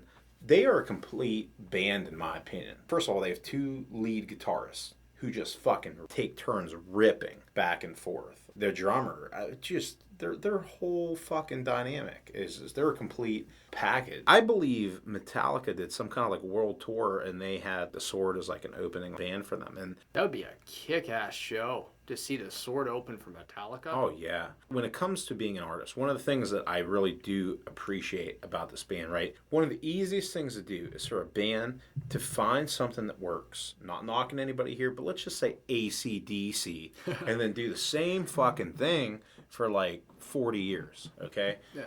I respect the David Bowies of the world. I respect the Swords of the world who go out there, knock something out of the fucking park, but continually challenge himself as an artist. Continue to grow, continue to evolve, continue to experiment. And that is the Sword. Every single album they've ever cut, they have evolved and changed and grown. I don't know how you classify them, but they are categorized as a stoner metal band based out of Austin, Texas. And that's one thing I hate is some of the labels that they put on bands. The genres. It's like we have to put you in one bucket so we can sell your stuff at a record store. It's like when they call Tool grunge. How the fuck is Tool a grunge? Tool is their own fucking category. How do you categorize a 12-minute song and then the next song is also 12 minutes but has a completely different sound? Yep. How is that grunge? They just try to pigeonhole these bands, and some of the bands buy into that, like AC/DC. I love AC/DC. But you're not going to convince me that they were a most innovative fucking band. They weren't pushing the limits their whole career. They had what worked for them, and what worked for them, and they stuck with that. No knock there. Amazing artists. They didn't risk their career or take chances at all. Bon Scott, their lead singer, died, and they got the guy that sounded similar to that style and just kept doing the same record over and over again, which some of those records, once again, are amazing, but to me, I almost classify them in a different category than a band like Tool or Bowie. How do we compare somebody who just does what works to somebody who, this might work, this might not, but I'm willing to risk my career and reputation to take the chance? Sure. That's a whole nother level of, that's an artist. That's an artist versus a band. 9 Inch Nails, David Bowie, The Sword. Definitely check out The Sword. Also on Sunday, Highly Suspect. 2-piece band. The singer loves himself some whiskey. He loves himself some whiskey, and they have some kick-ass songs like My Name is Human. If you haven't heard that shit, My Name is Human. Go find that. Bath Salts, fucking crazy song. 2 favorites right there. Yeah, Serotonin, incredible song. Go check that out. We can sit here and we can play armchair manager of the band and be like, hopefully this guy doesn't get on drugs or something terrible to fuck his career up. But seriously, as long as this guy can keep riding the waves, you're going to have a lot of kick-ass Highly Suspect albums. And the fact that it's only a 2-piece band that's putting that shit together is fucking outstanding. They sound like a 4-piece. If you don't know they're a 2-piece and you just put their songs on, you could swear it was a full fucking band. You would think it's a complete fucking band. Yeah. And then Wolf Mother, who is more of a classic rock sound, they were playing right before the headliners. I remember that because I met some very interesting women there. And that was when I actually got offered to There was a certain Pokeball that was opened in front of me. There was what I believe to have been acid inside. And I literally said no. I'm not just saying it because it's a podcast. I did say no. Reason being, the time to take acid is not when you're surrounded by 300,000 people at a crowded music festival and have some sort of psychosis hit you. So she took it. She was very irresponsible, but I witnessed her grind herself on like maybe a 14-year-old kid. Are you serious? I'm serious. Because we were separated during this. Yeah, this woman, she came up, introduced herself as a stripper. And the next thing out of her mouth was, hey, I have a Pokeball full of acid. And the way she was behaving, I didn't want anything she was on. Yeah. She was licking people's faces, and it was kind of a little too much. I just always find these experiences and stories, it's just interesting to me. It's interesting because there are people who seem to find creative influence in certain situations and other people who are just maybe not understanding of what they're getting into and just irresponsible. So, well, that's actually a quick little post is when we talk about Tool, who's going to headline this year's Rock and Roll Festival. Their most well-known song is Sober. It's actually written very uniquely because the whole concept of the song was written lyrically by Maynard James Keenan. Yep. But Adam Jones, the guitar player, in an interview, he said that one of the inspirations for that was one of the band's friends was this artist who is always at his creative best when he's under the influence of something, which when he's sober, he can't do that thing. He can't tap into that part of himself. Yeah, and the song is written to be like, intoxicants work for some people on an artistic level, and other people it just ruins who you are. Edgar Allan Poe, the Raven, man, like just some shit would not have ever been created, whether it's music, whether it's whatever. It just is what it is. And the way that song's written out is the verses are all like talking about the negative aspect of being on drugs, and a lot of that ties into Maynard's personal philosophy that you should be able to have the freedom to do anything you want. But if you're going to have that freedom, you must be responsible enough if it comes back to bite you in the ass because you misused it. That's always been a song that stuck out. I personally think right along those lines. You should be able to do whatever you want to do as long as you're not hurting somebody else. There's a line and people got to clean up after themselves, and most people don't. They get hooked on some shit, or they commit some act of violence and they want to point fingers like, oh, I listened to this song. Or, somebody told me to do it. I didn't realize what I was getting into. It's like, you need to be forward thinking. You need to understand that if you're going to do certain things. Take accountability for your actions. Yeah, there's going to be a repercussion for everything you do. I'm glad they expressed it in that song because a lot of people need to learn that lesson. So the headliners, we're talking Deftones. Now, you, if I recall, said that you thought Deftones weren't necessarily bad, but weren't as good as you were expecting. I don't know that they were on the level that I was expecting, I guess. Again, if you go into a situation with expectations, right, all you can do is be let down. But if you go into a situation with no expectations, you could just be pleasantly delighted. I don't know if it was them or if that was maybe me. I mean, I had some background, and I was a fan of some of the Deftones songs for a long time. Maybe it was me. Maybe I went into that with kind of some high expectations. I thought their performance was great. They had a couple, amazing songs. Vocally, a few things. It just didn't... their live performance, I'm not saying it was bad. It was good. I don't know that it blew me away the way that some bands just showed up and blew me away. I thought they were good, but they were far from the top 5 that year. Good, but not great. What I do remember mostly... right when we were waiting for them to take the stage, they put up the backdrop where it was the pink flamingos. Oh, yeah. And the guy standing next to me with his wife, I don't know if he was on drugs or what the situation was, but he just could not get over the fact that there was pink flamingos in the background. He just screamed, pink fucking flamingos, fucking flamingo, man, to everyone around him. And then there was some marijuana cigarettes that were being passed around, and he was telling his wife, no matter what, I'm not going to smoke. And then everyone around him started kind of puffing, and then he's grabbed it and smoked it. And then she's like, well, now you did it. Now you did it. You're not going to be able to sleep tonight. So I don't know what type of reaction he may have to this, but that was a part of the spectacle. Halfway through the set, we're getting mixed around that whirlpool effect. People are crowd surfing, moshing, whatever. We're getting, those people are long gone. Whole other group comes by, and these two women are locked arm in arm, full on, close quarters, shoving tongues down each other's mouths, just to my right. To be honest, in a situation like that, depending on how well they look, that may be a good thing. They just weren't my cup of tea. I mean, they were literally halfway fucking. Hands down the pants. It was a little too much. Well, you know what this makes me think of? One of the things I think about us, believe it or not, about myself, and certainly knowing you, the time that I've known you, man, like we've just always tried to be real, just genuine and authentic. A lot of people, they put on a facade, or they put on, the life that they make online, and then there's the real life. And I feel like as much as a person can or a human being can, I feel like we've tried to be as real online or publicly as we are in our private life. And when you do this, right, when you start or having podcasts or having conversations or interviews or doing videos, there's no hiding that shit. And we've never tried to hide that. These stories, man, what it makes me think of, when you go to Rock on the Range and you go to a festival like this and you see hundreds of thousands of people, you have the people, man, who they're living like one fucking life.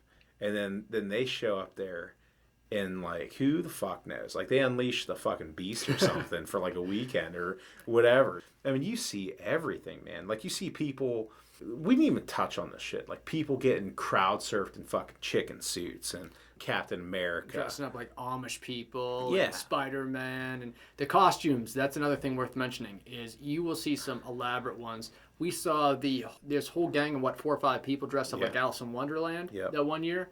Tweedledee, Tweedledum, like it was cool as shit. That makes me almost want to dress up, man. Maybe Hunter S. Thompson will make an appearance, dude. You should do it. I don't know. One day goes some Game of Thrones shit. Like you see just every possible type of person. You see people that's like they're diehard in this lifestyle. It's like part Halloween, you know what I mean, for some people that are there, and it's a wide array, man. It's a whole fucking experience. Yeah, you have people that offer to have sex with you if you give up your band T-shirt. That was an interesting first year experience.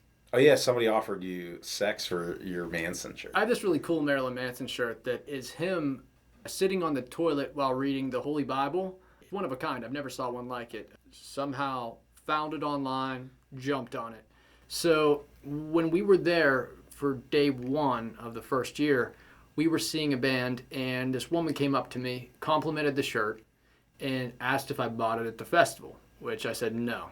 And she's like, where'd you get it? I'm like, I got it online. And she's like, well, I need to have that shirt. Well, this is the only shirt I have. Like, you're probably not going to get it. So she decided to negotiate with her offer to enter her vagina, which some people, when I tell the story, they're like, you should have did it, man. Fuck no, you should not have done it. If all you have to do is give a T-shirt, something's not right. I don't know whether you have crabs or a couple itches. I don't know, but I don't want them, and I'm not taking the gamble. You got to pick and choose your battles. You can be wild, but it needs to be calculated chaos. And a quick touch on that too, with just Manson specifically. Yeah, man, that's an artist and that's a band right who most people that don't know, there are people that get it and people that don't get it at all. And most people don't get it at fucking all. At all. And the thing is, most people are just quick to see what's on the surface and judge and just shut their brain off instead of just having an open mind and actually trying to even understand where this artist came from, what perspective, what inspired this. I mean, look at the name, Marilyn Manson. It's a fake name. Marilyn Monroe, Charles Manson put together. The whole band it was inspired about how America, since the dawn of our nation, has been infatuated with violence and famous people. Absolutely. And most of the time the lines blur. Look at the Wild West. Kids are growing up, I want to be like Billy the Kid. Billy the Kid was murdering people and robbing trains. Yet we have a fascination with that violence. And so when you see a guy in a band like this that takes a stage and will do whatever the fuck he feels like doing, what that really is the definition of what America should be. Personal freedom. As long as you're not hurting anybody else, you should be able to do whatever the fuck you want to do. And that's what he embodies. And that's what people are afraid of. That's what they're afraid of. People want to judge and they want to crucify this guy the way they see Manson. Meanwhile, we are in a world, in a country that's like for example, like white collar crime, it just goes by unscathed. I'll just make a quick comparison. You want to see somebody who went out and did something awful in the fucking world and has suffered no consequences for it. Marilyn Manson's an artist who has opinion which may or may not be different than you. And there are people who hate this man. Death threats, bomb threats. Yeah, for his thoughts and views and him expressing his ideas in a fucking country that's supposed to embrace at its core freedom of speech. But meanwhile, you have, in my mind, like criminals, like the fucking former CEO of Valiant Pharmaceuticals. I'm not going to tell that story. That's not this time or place. White collar crime, that dude murdered how many? He stole from people. His actions, his choices murdered people. And let me tell you how many consequences that man has suffered. 0. Let me tell you how much jail time that dude has done. 0. So before you judge, like, just keep it in perspective. Yeah. You know, because there's bullshit any walk of life, and especially the things that an artist like that would challenge you with. He gets criticized because, you know, he dresses like he wants. Because he speaks his mind. Like growing up, my family in a lot of ways was very religious.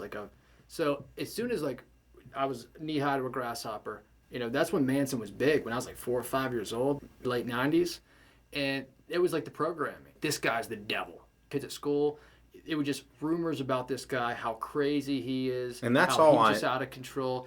I grew up for many years knowing only that. Same. And then I'm really into Nine Inch Nails at this point, and I find out that Nine Inch Nails discovered and produced this guy's first 3 records. So I'm just like, how the fuck does how'd that even happen? How'd that happen? I thought this guy was just some crazy, talentless, devil-worshipping piece of shit. With an open mind, out of curiosity, looked into it, and discovered one of my favorite all-time artists. He's a guy who, his message is not violent at all. In fact, it's just speaking out against violence and criticizing violent culture of America. That was my perspective for years and years and years, just thinking, just the propaganda, just the bullshit that I heard, which is... And he got his ribs removed to suck his own dick. Like, all that crazy just shit. crazy shit that you hear. People just made up a bunch of lies.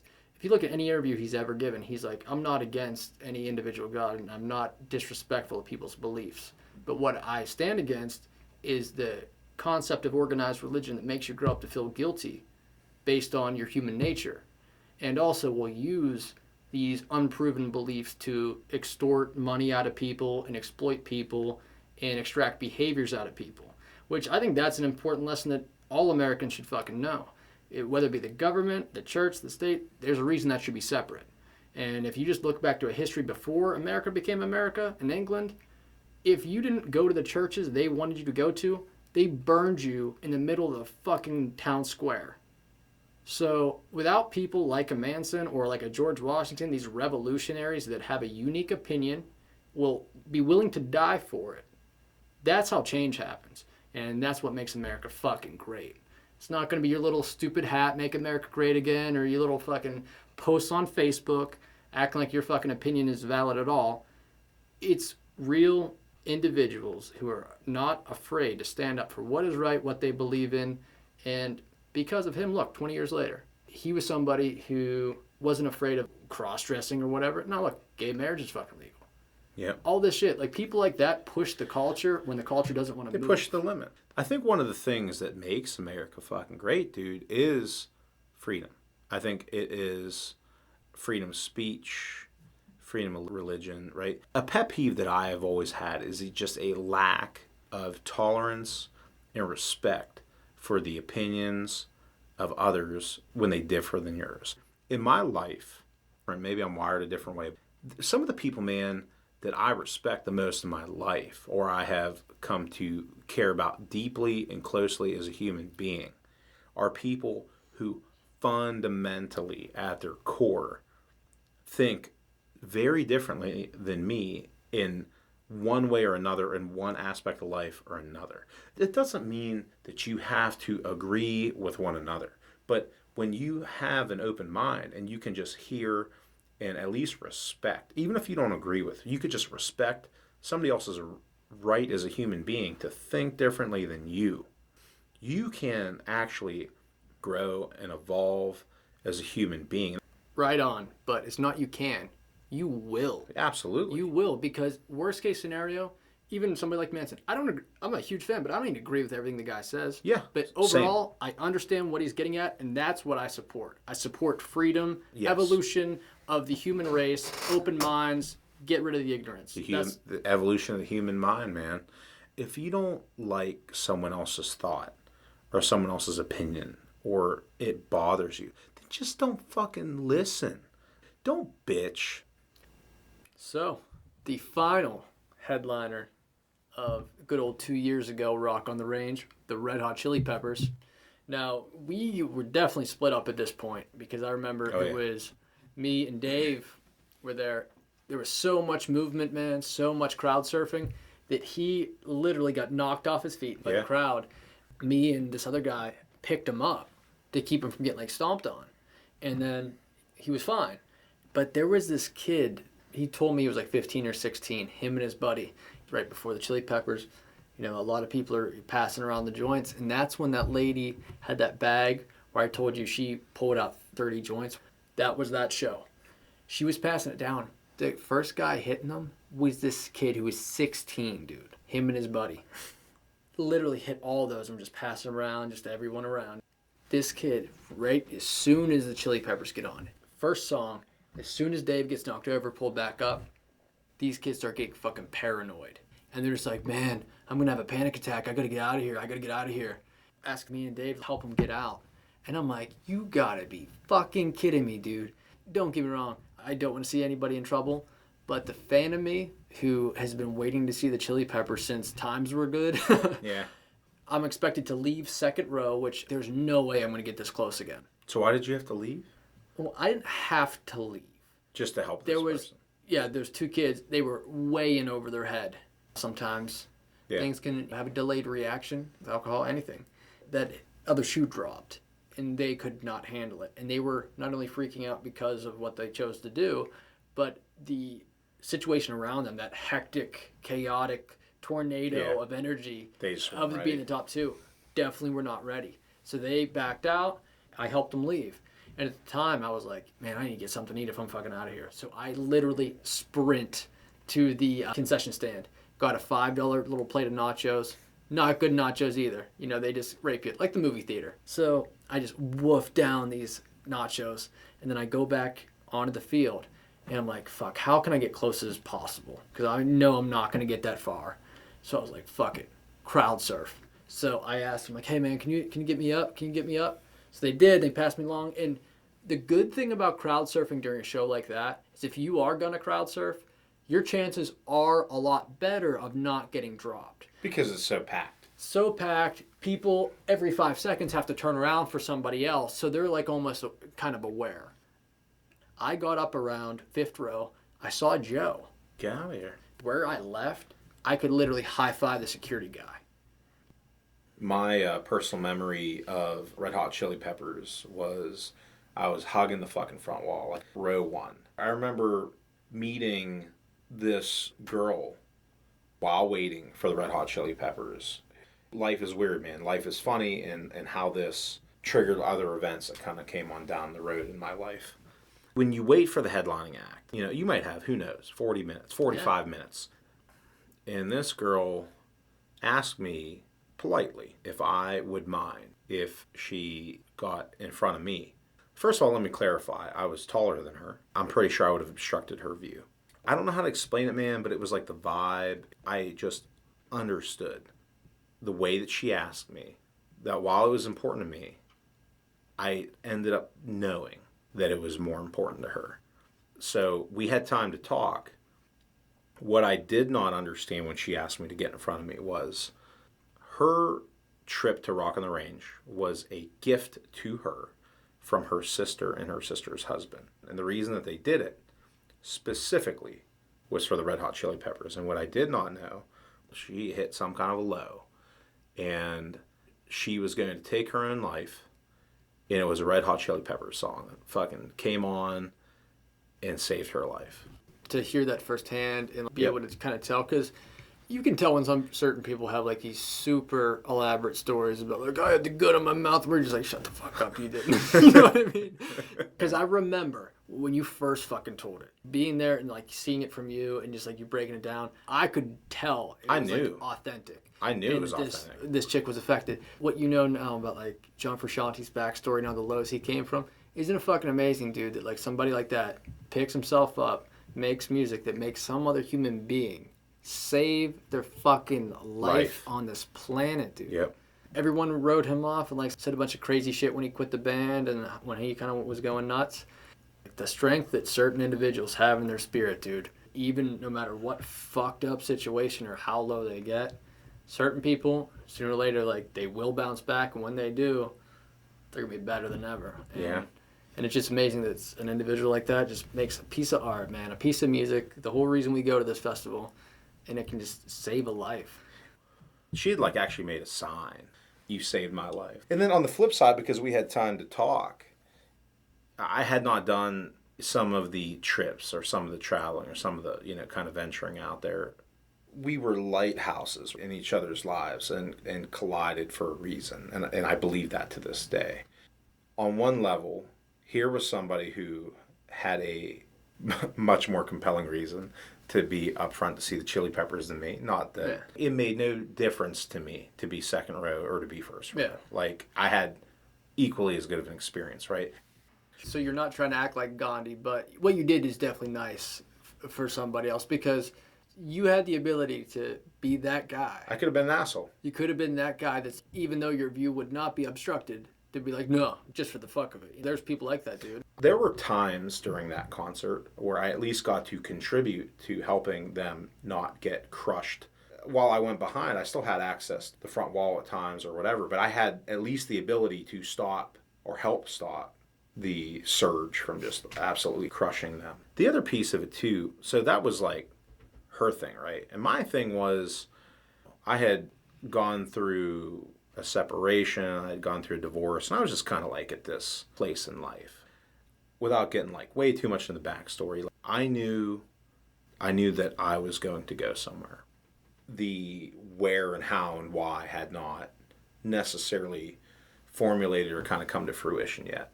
One of my best friends on planet Earth spent some time living in the Netherlands and living in Germany. And then I read this book called The Alchemist and all this shit, right? So like this part of me, this longing in me, when you're a child, man, you grow up, you dream and you believe and you think of the world and life and you do the things that you do and you do them without fucking limits. When you're a kid, that's just your nature to be a big picture thinker. Yep. And then typically around teenage years when you're starting to be in school where people give a fuck about, what you look like and just a click start and then you get out of that and go into work. And it's like you never get your bearings back of the original state of mind. You change who you are to fit. It programs you. You start picking up more upon other people's opinion of you and that will, in your mind, formulate your opinion of yourself in a lot of ways. Seeing other people that are way older than me that still never shedded that mindset. They're still trapped in that 16-year-old state of mind where they're programmed that they will not take a chance in life. They will cling to any stable ground, any scaffolding they can, because they're afraid. I saw you come out of that. When you talk about that state that you were in, that's one of the fun things about friendship is you just see how people change. We as people, we tend to see ourselves as being in a fixed state. Like, I am who I am, nothing changes me, or this is just who I am, right? You are always in a state of change, all the way down to like a cellular level. What derails us? We, as a species, for the most part, the majority of us, completely shift our state of mind. Yep. Forget where we were in the first place. And then we're just so afraid to go back to what we don't know that you just live a life of fear. Take this festival mentality, and if everyone's just willing to at least just try for a second to apply that to your life and like go out in the world, go work that day. Keep yourself in that state of mind and just see how long you can stay there and see how your day improves. Do it like a test. Just be like, hey, I can't complain today. Try to go as long as you can without complaining. 4 years of this Rock on the Range, this festival, is every year I feel like we've both taken different little steps. Yeah, as human beings. Things like this, festivals and hiking and the traveling, I think that's been the main ingredient, to be honest. Yeah. That just gives you a whole different perspective that if you do nothing but work and come home and go to the bar. And to each their own, I guess. But you go to Rock on the Range, this event that occurs. And you meet somebody like you met. Yeah. You come across, man, and that weekend, like, it's unfathomable that if you would even try to, in your brain, count the number of people you actually walk by, right? There are hundreds of thousands of people that collide together in one space every weekend. It's like little electrons colliding together. Whether it is something that lasts permanently or for a period of time or whether for just a moment. You and a stranger or a handful of strangers will collide and actually impact one another's lives. When it came to the Chili Peppers, man, that was her thing. And I was like at a point in my life, for me at least, I had finally come back to a state in my life where I was open and dreaming and believing. I don't know how to explain it, but I knew, man. Like, I knew that there was a piece of me, man, that was moving on to something.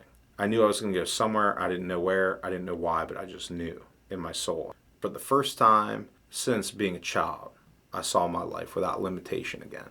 And so I collided with this girl when she had just gotten back from a trip that she had taken to Paris, talking about that experience and looking at those photos, and it inspired me.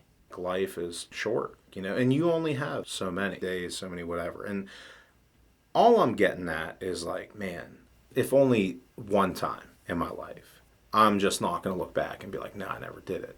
And this fucking moment that collided with the Red Hot Chili Peppers of fucking Rock on the Range freed my mind. No, for real. Like, no, it is a real thing. It's funny in a way because it sounds silly. Oh, what? You guys, big group of people, sitting there sweating on each other, getting all close quarters while there's music playing. How can that change anything? You'd be fucking surprised. And if you just take the jump, give it a shot. It doesn't have to be Rock on the Range, which we highly recommend, obviously, or else we wouldn't talk this long about it. There's local festivals, like little ones, different styles of music. If you just go, you will be surprised at how everyone else just wants to have a good time too. You don't have to be afraid hiding behind your fucking Netflix screen because you're afraid of your fucking neighbor. You think that the world's a scary place and that everyone's dying left and right because that's what fucking CNN wants to tell you. It's ridiculous shit. I ended up going to Europe. It led me to Greece, Germany, and Italy. And a lot of things happened. I could tell you right now, I had people in my life that pushed back and didn't fucking understand and didn't. I could tell you the resistance that I met. One day, man, you're going to look back and ain't nobody else lived your fucking life but you. Like Earl Nightingale, that talk we listened to that one time. Yep. That little talk, dude, not only just goes hand in hand with what you're saying, but and everyone's guilty. They complain about their situation, and sometimes it just seems like you're just stuck. The only thing you can do is just try to shift the curve and do something, because at the end of the day, who you are in your situation is basically the sum of who you are as a person. Yeah. It doesn't mean like if your situation's bad that you're bad. It just means like you don't have the tools to get out of it, or you haven't tried to develop the tools to get out of it. You're just stagnant, sticking there, and just hoping for something to change, but it's not going to. You got to roll up your sleeves and put some work in. I think that this translates to every aspect of life. And what I mean by that is this. Everybody has their own shit that they connect with in life. And like me and Zach, music, traveling, Sports. Adventure. Yeah, here's the fucking deal. If you love anybody in your life, whether it's your kids, your spouse, yourself, this is your fucking life. I think most people like to avoid the inevitable thought of what ultimately comes one day. For some people, man, it's not a pleasant thing to think about. It's a reality. And you should not be afraid of it, man. The day that you accept that that's a fucking reality will change your fucking life, because it'll change how you live your fucking life. That's the day you start living, as far as I'm concerned. If you don't just identify and keep in your mind on a frequent basis, not necessarily in a negative light, but just keep reminding yourself, this is finite. You only got so many sun-ups, you only got so many sundowns. The trick of the game is you have no idea when it's going to stop. With festivals like Rock on the Range, how big they are, I get people ask me at work, and aren't you ever scared that like you could go to something like this and some attack happens? Or that, you know, how like the Vegas shooter was up in a hotel picking people off, dude, at a fucking concert. And they asked me like, aren't you scared of that? I can't be. I accept every time we go to any situation or travel anywhere, you never know. Something could happen. Some drunk piece of shit decides he's going to swerve in our lane.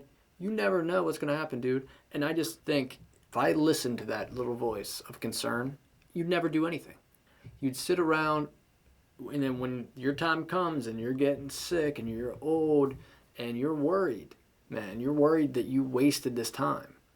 You're going to be like, shit, I didn't take that chance. I didn't try. I didn't travel. Whatever the what if is, that doesn't matter. What should matter is that you have that understanding now, before you get sick. And that's the thing. If something ever would happen at a festival, don't be sad for me. You know, I did what I loved. I could have been 109 and choke on a cheeseburger. Well, and I would have no fucking dignity. Because if I make it to 109, that means I started living like a little bitch and I don't deserve to be alive at all. That's as far as I'm concerned. Well, 100%. We did almost go on some level one year. Our buddy, super tired, he turned almost in front of 2 fucking semi trucks. That was right after Chili Peppers. Right after Chili Peppers. Oh, shit, it was after Chili Peppers. Yes, perfect tie-in. Right after Chili Peppers. And then after the second one, I'm like, you know what? I'm a happy camper. I enjoyed this festival. But if we're going to die tonight, that's fine.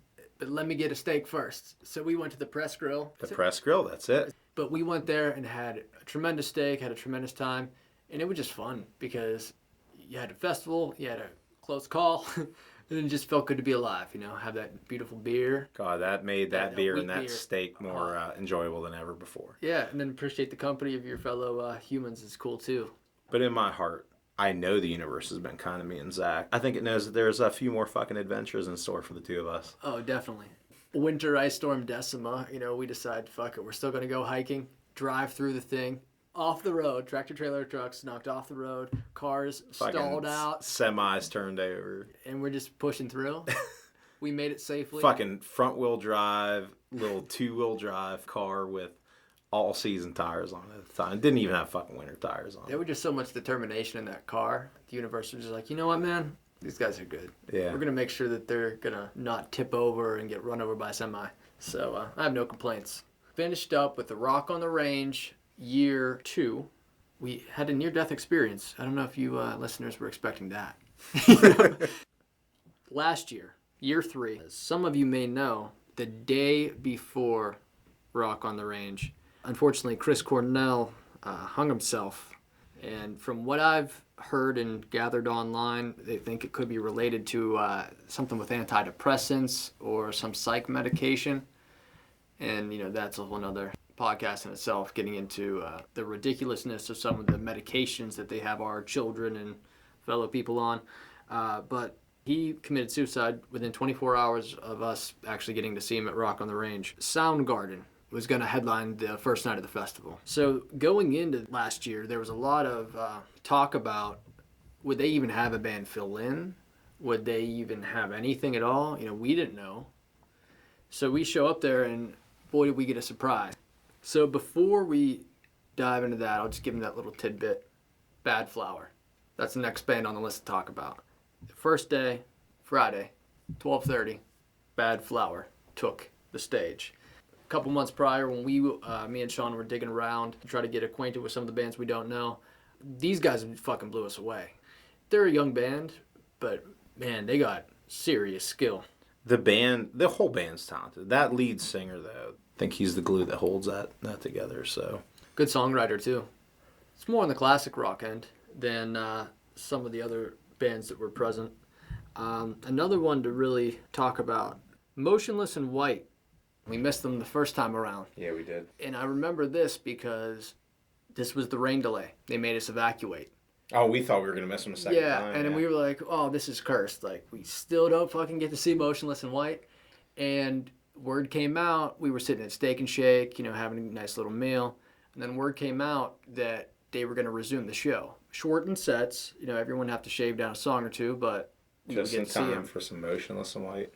Yeah, so we got to park in our special spot, and we ran the whole way there. I think we might have missed one song, but we got there, we were so pumped up to finally see them, and they were kicking ass. It fucking crowd surfed, bent my glasses. It was worth it, no regrets. And then Bush. What do you recall about Bush? Are we talking about the band, or what are we talking about here? Oh, they were fucking awesome. I mean, I've been a fan of Bush for a while, and they're just as damn good live, if not better than they are in any way studio recorded. And they actually won a little more favor with me after seeing them live. Not that I didn't like them. I only liked a few songs, though. I wasn't hardcore by any means.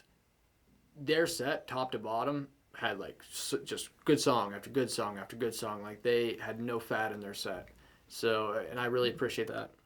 So, the big reveal in terms of the headliners. Well, the first headliner, I feel like we've trashed enough. There's only so many negative comments we can make about live. The biggest favor we could do for you is to just move on. So, going to the big surprise, as we mentioned, Soundgarden was definitely a no-go. Oh, yeah. And nobody knew what was going on. We heard rumors of Stone Sour. We heard rumors that they were going to just bump up Bush to a co-headline. And then the truth came out that Corey Taylor came back after playing with Stone Sour the night before to save the day. Already a Corey Taylor fan, Slipknot fan, Stone Sour fan, even bigger fan after this. Yeah, we got the luxury of seeing him with Slipknot, and the fact that we got to see him in a whole different setting in a acoustic environment was good. And the way they did it was they did a tribute to Chris Cornell, a lot of video footage, a lot of performances. Yeah. And Corey came out, and I believe they did 3 songs. I know they did Wish You Were Here with Pink Floyd, they covered. But yeah, I thought it was cool that they had him cover songs. Like, they didn't let him play his own material. Because his own material is fantastic, but in the waking moments of a suicide, I think it was kind of nice they went the tribute route instead of just like, oh, we're just going to fit another band in here. No, that would have been disrespectful. And then on top of that, too, it really kind of worked out. Because we honestly fucked up and didn't get tickets to go see Stone Sour because they did a pre-concert, a smaller concert the day before Rock on the Range. I don't know what the fuck was wrong with us. So we had looked at tickets and they were cheap as shit. Don't procrastinate. We were fortunate to get to see Corey Taylor that night. He did fantastic. I witnessed the guy to my left. He was a big Chris Cornell fan. He was full on fucking crying, man. There was a lot of tears in the crowd. It was touching. The video crew for Rock on the Range needs to be commended for that little video they put together. I thought they did excellent. They did it really tastefully. And the fact that within 24 hours they pulled out to Swing It so Corey Taylor can still play and give us music. Yeah, the Rock on the Range crew. I know they got a lot of shit last year because of the evacuations, and I'm not going to lie, I got pissed about a couple of those. I did. I was disappointed when Korn's set got cut short. We're about to dig into that. At the end of the day, if you keep it in perspective, that's a tough job. They're responsible for a lot of people, and the fact that they pulled something like that out of nowhere in the waking moments of a tragedy. In the moment, you're not happy about it, but in reality, it's hard to be upset with them when, you're talking like 100, it was like a 90, 100 mile long storm, which I don't know how the fuck this thing blew by as quickly as it did, but it did. And it gave us just enough time to literally leave the stadium and eat some steak and shake. Which is always wonderful and tasty. So for day 2 last year, one that really stood out to me was Skillet, actually. A lot of people that I know like Skillet. I never really liked their studio music that much. What did you think of Skillet? I thought it was impressive that they had a kick-ass female drummer. You don't see a lot of female drummers. I don't know why. Especially in the rock scene, man. Parents need to fucking raise some kids to grow up and play the fucking drums or rip a fucking guitar one day. Or a female bassist I always think is cool, too. Alter Bridge. I have not followed Alter Bridge's live set list by any means, so maybe they play this shit all the time, but I never expected them to play Blackbird. It was one I heard from like a video game as a kid. I can't even remember the game, but I remember it was like Alter Bridge, Blackbird, and I thought the song was just fucking out of this world. When it comes to Alter Bridge, everyone's always talking about other tunes, and they dedicated it to Chris Cornell. What was your impressions of Papa Roach? Oh, the lead singer. Jacoby. Yeah. He seems to be at Rock on the Range, whether he's performing or not. Seems like equally as cool of a human being as an artist. But man, they're a band that is just not going to fucking disappoint you. And I remember when he went crowd surfing, just being rolled through the crowd while singing on his mic. That was one of the ones that stuck out to me. He's just really relatable to fans. Like when he's not performing, he is meeting fans. He's talking to people. He's just a cool cat, man, and equally as talented. I agree on all fronts. Okay, King. Oh, yeah. You got to catch the drumstick from King. That was my first time and only time in my life ever catching a drumstick at a concert. But that wouldn't be the only time of this festival Sean snags up some goodies. But there's another big surprise here that we'll reveal for you in a second. But yeah, King was good. I liked that they were metal, but they weren't like that. Yeah. You know how it's like there has to be some melody. You know, it's not that I don't like hardcore shit. It's just that some of that is white noise with fucking pig squeals on top. And, you know, that doesn't do much for me. Okay, Seether. I think I missed half their set. Really? Yeah, I went to get food, and there was a ungodly line. By the time I went to the bathroom and got food, I missed half of their set. I've been a Seether fan, actually, for quite a while. I had expectations, right, when I saw Deftones. I had expectations when I saw Seether. Seether, man, like, they did not disappoint me personally at all. I mean, even with expectations, they did not disappoint me.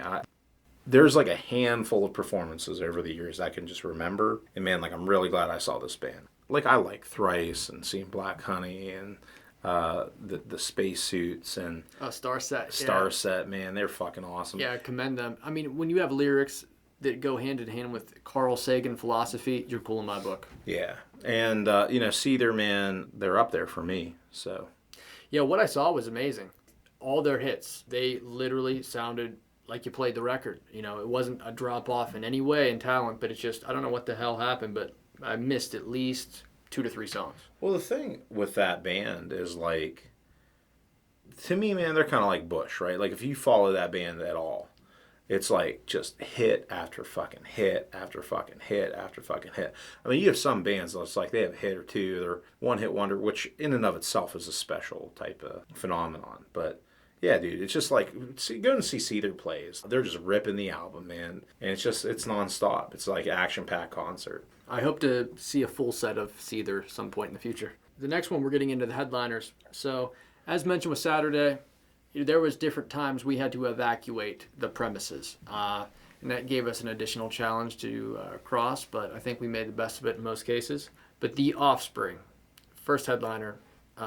Oh, yeah. Yeah, they kicked ass, bottom line. They kicked ass so much that when a person who was crowd surfing that did not know how to crowd surf. See, when you're crowd surfing, you need to lay flat, not kick your feet you're a fish out of water. So this person's getting passed up. I'm focusing on the stage, like maybe 4 rows back, something like that, within top 5. And I'm watching the show. And then somebody around me is like, hey, surfer. And I turn around, boom, get kicked right in the eye. But I was like, bleeding, got the wound. I thought it was moderate. It was a little more than a scratch, but it was bleeding pretty good, but it wasn't anything that would require immediate medical attention. So somebody, luckily, once again, these cool-ass Rock on the Rangers, offered me a gauze and a Band-Aid. So I just put that bitch on there, let the blood stop, put the Band-Aid on, stayed where I was, just gave it a minute, just chilled out for a second, and was able to be second row for Korn.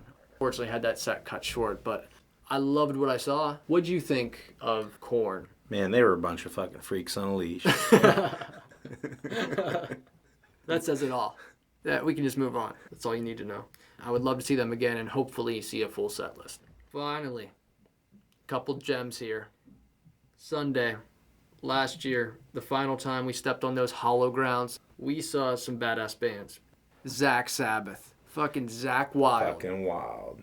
One of my top 5 guitar players of all time. This dude is a fucking genius. Not only is he just technically proficient, but he chooses to play in a raw style. He could hit the notes all clean if he really wanted to, and he has done it on certain tracks. He loves that grittier style. You got some incredible photos. Oh, yeah. This show, I will never forget, after the fact, when we talked, that has been a top 10 all-time Rock on the Range show. He played second stage. I have no fucking idea how they did not let him play main stage. Fucking Live plays main stage, and fucking Zach, fucking Wild, doesn't play fucking main stage. Yeah. They're out of their fucking mind. It's insane. Somebody fucked up. Obviously, we love this festival. We go back. It's an annual thing, right? Somebody a fucking Rock on the Range corporate lineup needs fucking fired. Yeah, like somebody needs that pink slip. If you put Live on as a headliner and you do not put Zach Sabbath as a headliner, I mean, you got Zach Wild, as mentioned, one of the best guitar players ever, playing all the Black Sabbath songs that you will never hear. You're probably never, ever going to hear Black Sabbath play those songs live. And he's the ultimate Ozzy fan. He's played with Ozzy for 25 years at this point. And he goes out, sings, plays the ultimate tribute to Black Sabbath. 3 of the top stage 2 performances that stick out in my mind as artists or bands that absolutely could and should be main stage are, in no particular order, Avatar, Zach Sabbath, and Machine Gun Kelly. Agreed, and rightfully so. We are going to actually right one of those wrongs this year with MGK. Yep. So, yeah, Zach Sabbath, awesome. If you ever get a chance to see Zach Wild in any fucking format, Ozzy, Black Label Society, anything, do it. So, the Pretty Reckless the second time last year. Yep. She also did tribute to Chris Cornell and killed it. Yeah. Once again, perfect cover. Put her own little vibe on it. Don't step on what's already been done. Just work around the existing piece of music. Yeah, she was way more badass the second time around, I will say. Can't take anything away from that first year performance, but she just developed as an onstage performer a lot more. Primus, would you care to speak about the breasts? I think that your knowledge, subject matter expert in this area. Well, the chick with the pigtails, you know what I'm talking about, right? Right beside us, the pink shirt. She had like the braids. Oh, yeah. Yeah, during Primus, she had a very nice pair, and I'm glad she decided to share them with us all. They had a few really nice ones on the big screen, and that's what I love. Rock on the Range video people, keep doing what you're doing. If there's a nice pair of breasts exposed, that is definitely your job to put that on there so everyone can give them a round of applause and make that woman feel good about herself because she should. And that's pretty much the story of Primus. Their whole show, top to bottom, set list is awesome. You already know this shit. If you don't, I feel bad for you. And live, it's just on a whole nother level. He comes out, he had a pig mask on, right? Yeah. Yeah. And I'm playing bass, some of the best bass you'll ever hear in your life. So if you get the chance, definitely check them out. Then Volbeat. They're just one of my favorites. They're awesome. We saw them twice as well. Yeah. And aren't they from Denmark or aren't they international? I'm not sure, personally. Now, the second time, I don't know if it was just me or what, but I didn't think the crowd was as into it as the first time. Now, don't get me wrong, they were wild. But the first time, I thought they were just going to blow the whole fucking roof off the place. Yeah. Maybe it was just where I was at, but it didn't seem like they got people as fired up as the time before. And then we got Metallica, your other famed catch. Do explain. I caught some Metallica pics. Fucking from lead guitarist, man. Kirk Hammett. Yeah. The man, the myth, the legend, Kirk Hammett. Catching something from a high-profile, high-level fucking band. It's fucking Metallica, Jesus Christ. Yeah. King Drumstick and fucking Metallica pick. My end of Metallica, I had to relocate from where I was because there was this man and his wife there that decided right during the Metallica show was going to be the time they were going to literally fucking fight and scream at each other and ruin each other's time and ruin the time of other people around them. I would be amazed, knowing this story, if this couple would somehow still be together to this day. No way. If you can get along at Rock on the Range, seeing Metallica... It'd be even more sad if they were still together, because it's like, you're going to fight during Metallica. Yeah, that's what everyone was saying. So I gave it 2 minutes for that shit to fizzle out, and I was like, you know what, fuck it. Relocated, had no problems, saw the show perfectly fine, and it was a badass show. They delayed the show due to weather. They postponed it, I think, at least an hour if memory serves. Yeah. They played the full fucking set, though. This year, they talk about the weather. Hey, if fucking Tool plays at 3 a.m., I'll be standing there. Yeah. I'm not worried about it. But yeah, so Metallica's badass, but you already knew that too. So, last but not least, a quick rundown of who we're going to see in 2 days' time. Yep. Day one. Now, this is the schedule that I'd drawn up, so who knows, you might have some different choices, but I've done my research, I'll put it that way. Mutoid Man Stage 3. They remind me a lot of The Sword. Only they're definitely a little heavier, but same kind of vibe. I think you'll dig them, man. Census Fail, 150 second stage. 10 years, 225 main stage. 10 years, it's been I didn't know much about. I heard a few songs. I've liked what I've heard so far. Turnstile, second stage. And then here we get into what I consider some of the real big hitters. 340, Greta Van Fleet. You've heard the Greta Van Fleet? Yeah. Yeah, dude, that's badass. That dude, we listened to them actually a little earlier today. Yeah, it sounds just like Robert Plant. It's amazing. It's just like, I swear to listen to vintage Led Zeppelin. And everyone's like, hey, that guy stole Robert Plant's voice. And then everyone's like, well, Led Zeppelin stole everyone else's songs. So it's kind of fair. 425, Hawthorne Heights, Stage 2.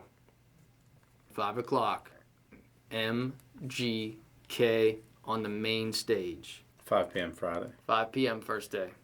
Then 5:45, Quicksand, that 90s grunge band I said that I haven't really heard before. They're going to be real good, man, stage 2. Then we got 6:20, Breaking Benjamin, main stage. 8 o'clock, main stage. The band I'm most excited for day 1, A Perfect Circle. That's going to be huge. No doubt. And then 9:30, Alice in Chains, main stage. Yeah. Unfortunately, rest in peace, No Lane Staley, lead singer, has long been passed away. Day 2, 110 New Year's Day, main stage. We're talking about the female little hotties that can rock their socks off. That's one right there. Ashley Costello. She has the voice, the look. She has it all. 220, Asking Alexandria, main stage. We've seen them before, right? Yeah, we did. 305, Stick to Your Guns, one I never heard about. 340, Black Veil Brides, main stage. We have not seen them yet. I've never really checked their music out that much. I don't know a whole lot about Black Veil Brides, so I'll let it be a surprise. Same. I'm down for that. 5 o'clock, Bullet for My Valentine, main stage. Fuck yeah. 5:45, Trivium. 6:20, 3 Days Grace. 7:15, Tech 9, stage 2. That's going to be big, man. If he, for any reason, would play Einstein, my life may just be complete. And 8 o'clock, we're going to complete the Corey Taylor trifecta. We're finally going to get to see Stone Sour. After dropping the ball and procrastinating. It's because we were meant to see them at Rock on the Range. Well, that's true, because it'll be Corey Taylor, 3 different ways at Rock on the Range. So 8 o'clock main stage. Of all the day 2 bands, that's my number 1. That is my number 1, hands down. Stone Sour. I've been waiting for a while. People call me crazy. I like Stone Sour better than Slipknot. Say what you want, but... No, I personally am with you there. I think there's 2 types of things with Slipknot. I mean, there are people who maybe have never seen them live and they just don't get it. And they think, who the fuck knows what they think. But Slipknot, their shit is... Their recordings are tight. There's variation. They're not just hard. A lot of people don't even realize the same singer that does Slipknot, Corey Taylor, also is the lead vocalist for Stone Sour. Yep. They don't even, and they're blown away because they think of his screaming moments in Slipknot. And they Definitely one of the most diverse singers. Yeah, he's one of my all-time favorites, dude. He literally can do everything. He's a fantastic writer, and his backstory is fucking fascinating, man. Yeah, he had a rough one. He had a closet to live in as a kid. Never had his own room. Get out of here. Had a closet. His parents, from what I've read, were just kind of like drunks, just kind of moving place to place. He got like raped as a kid, overdosed on cocaine when he was 15, and his friends drug him out of the house and threw him in a dumpster because they were afraid that they would get in trouble for it. So he survived that. Crawls out of a dumpster, 6 hours later, dusts himself off and walks home to his grandma. And that's the thing. He said without his grandma, that he would have easily killed himself because that was the one person that, he never actually was abandoned by. So the story's just fantastic. And just somebody like that who takes all that fucked up shit, with that backstory, you could have been Charles Manson. You could have been a fucking serial killer. You could have offed some people. But you just channel that into something that, makes an impact on other people's lives is pretty astounding to me. Most people, at some point in their life, struggle on some level with whether it's depression or stress or anxiety or whatever. 1 out of 5 people, man, will struggle with that shit off and on their whole life. I think it's kind of a big thing, too, with guys because people are not. I think guys are less adept or willing to talk about that kind of stuff. Like, that's just silly to me, because if you think about the way you're brought up, you're conditioned your whole life, you're less of a man, right? Like, if you cry or what, something's wrong with you, hold emotion, you know what I mean, or show weakness. I think that that's something that is not fucking talked about enough. And it's like, because people bottle that shit up, they end up jumping off a fucking bridge. Or Yeah, you have shit like Columbine. We talked about that Las Vegas shooter. yeah, they These snap. these aren't happy people. And that's a point that I think a lot of people need to wake up and realize. It's like, there's an issue that set them to this point. It's not like they one day grabbed a gun and killed somebody. No, there's a mental health issue to all this. And that's what depression is. It's the synapses in your brain, the neurotransmitters, they quit firing. They quit firing dopamine, serotonin. There's a lot of things that can be triggered. And if you have a deficiency, regardless of what you really try to do, you're going to have it impact your mood. Yeah. And you're going to have it affect your emotions. Just of how well you can handle it, and if you pursue avenues to try to improve your situation and correct the problem. Well, the thing is that strife, that struggle can be channeled and create something incredible. And the story can be told through the art. I mean, when you look at Corey Taylor, you look at, Slipknot and Stone Sour, you look at Nine Inch Nails, or you look at, man. Tool, like, all the greats. Like, were created by this shit. And I'm not trying to knock bands that, oh, you aren't fucking hooked on drugs, you're a pussy, or you didn't have a hardship, so you're a pussy. That's not what I'm saying at all. I'm just saying it's a whole different type of art. You'll have bands that are calculated bands. There's some bands, like Live, where their music it doesn't feel to me like it's coming from a super personal place. No, not at all. Or it's coming from something that this is a message and a point he has to drive across, or he can't even conceive of his life without conveying that message. There's not the passion there. There's no fucking soul in that shit. Yeah. And if you look at pop music on the radio now, that's all that shit is. It's disposable, shitty, electronic music. Half that shit is stock sample. If you buy a fucking synthesizer, press 2 buttons, half that you'll get the stock sounds. That's what fucking Post Malone's been using, okay? So, he's good on the lyrics. I'm not knocking him, but you can do better than that, buddy. Avenged Sevenfold, dude. Yeah. Main stage Saturday night. That's going to be good. I missed the Rev. Unfortunately, the drummer died several years back. But they're kicking ass without him, and I think he'd still be proud of what they're doing. And, Hail to the King, man. That's going to be awesome hearing that live. And finally, Sunday, day 3. We get to see Red Sun Rising a second time. We saw them our first time at Rock on the Range. They're coming back on the main stage from stage 2. Which I think will be good because they're I missed Red Sun Rising, so I look forward to seeing this. Oh, yeah. They're very classic rock vibe. They're not overly heavy, and they just have killer song after killer song, dude. Like, they're really good. I don't even remember why I missed them, but I'm just looking forward to seeing them this time. I Prevail, main stage, 3:30. Fuck yeah. That's going to be hectic. Stage 3, Anti-Flag, 4:10. 4:45, The Used, main stage. 5:30. Stage 3, Yellow Wolf, stage 3. Oh, that is surprising. Wow. Yeah. But the lineup's so jam-packed, man. 6:05, Stone Temple Pilots, main stage. 7:40, Godsmack, main stage. Get to do round 2. So, dude, that's going to be hell. You got Godsmack, then Tool afterward. And they don't even have a side stage distraction to even distract anybody from the field? Nope, it's going to be waiting for Godsmack to set up. Godsmack happens. It's just going to be the people that can't handle the insanity and they get hot and they leave, and that's what you're going to be. Godsmack is going to be catching crowdsurfers and just surging the fuck forward. That's what's going to be happening. Then 9:20, good old Tool. Fortunately, second time seeing this band. Depending on how it goes. I mean, look, it sounds like they're scheduled for like practically a 2-hour set, so... Well, they usually do like an hour and 10, hour and 20 minutes. Yeah, but 9:20, man. Like, that's from 9:20 to fucking 11, dude. Well, Godsmack's probably going to play an hour.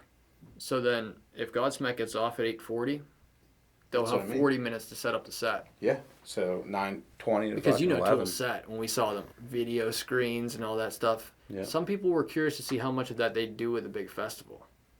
But I'm like, we saw them Governor's at a big Ball festival. was a fucking big festival, Yeah, man. online, they're like, they're not going to have the video screens. I'm like, I don't know, dude. They did for Governor's Ball. Like, I think you're wrong. They're fucking Tool, and Tool will fucking mandate what Oh, happens. dude, I'm so excited. I'm so fucking ready.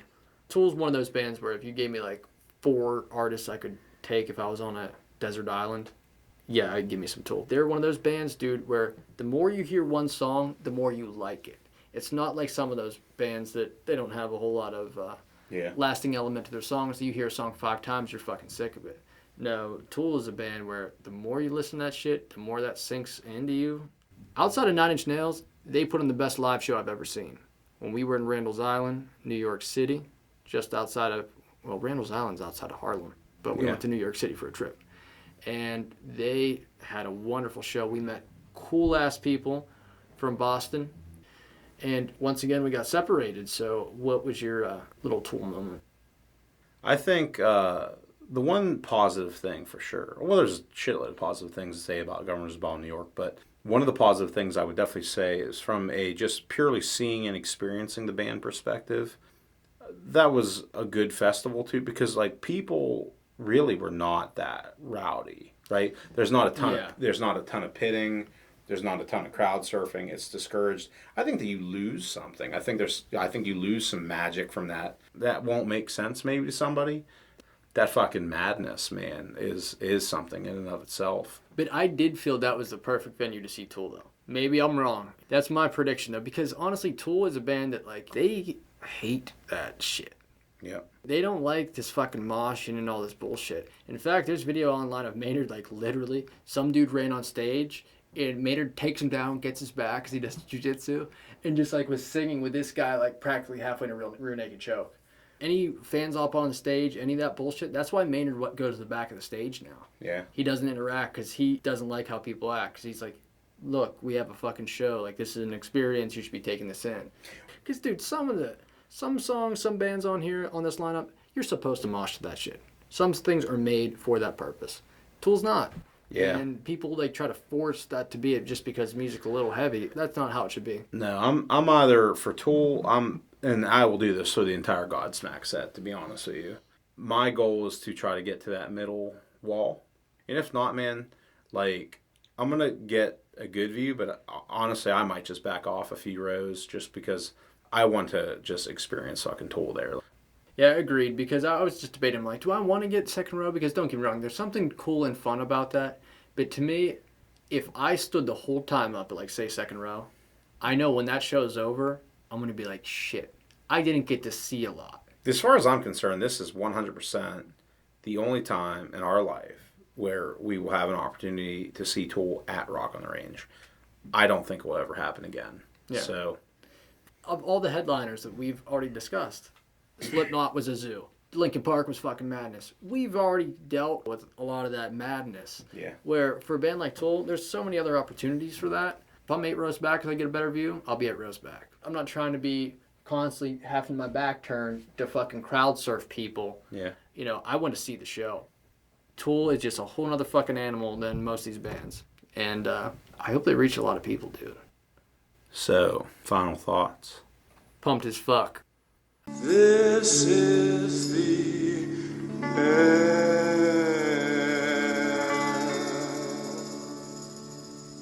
They're a bunch of fucking amateurs. Just shut the fuck up. Do it your way.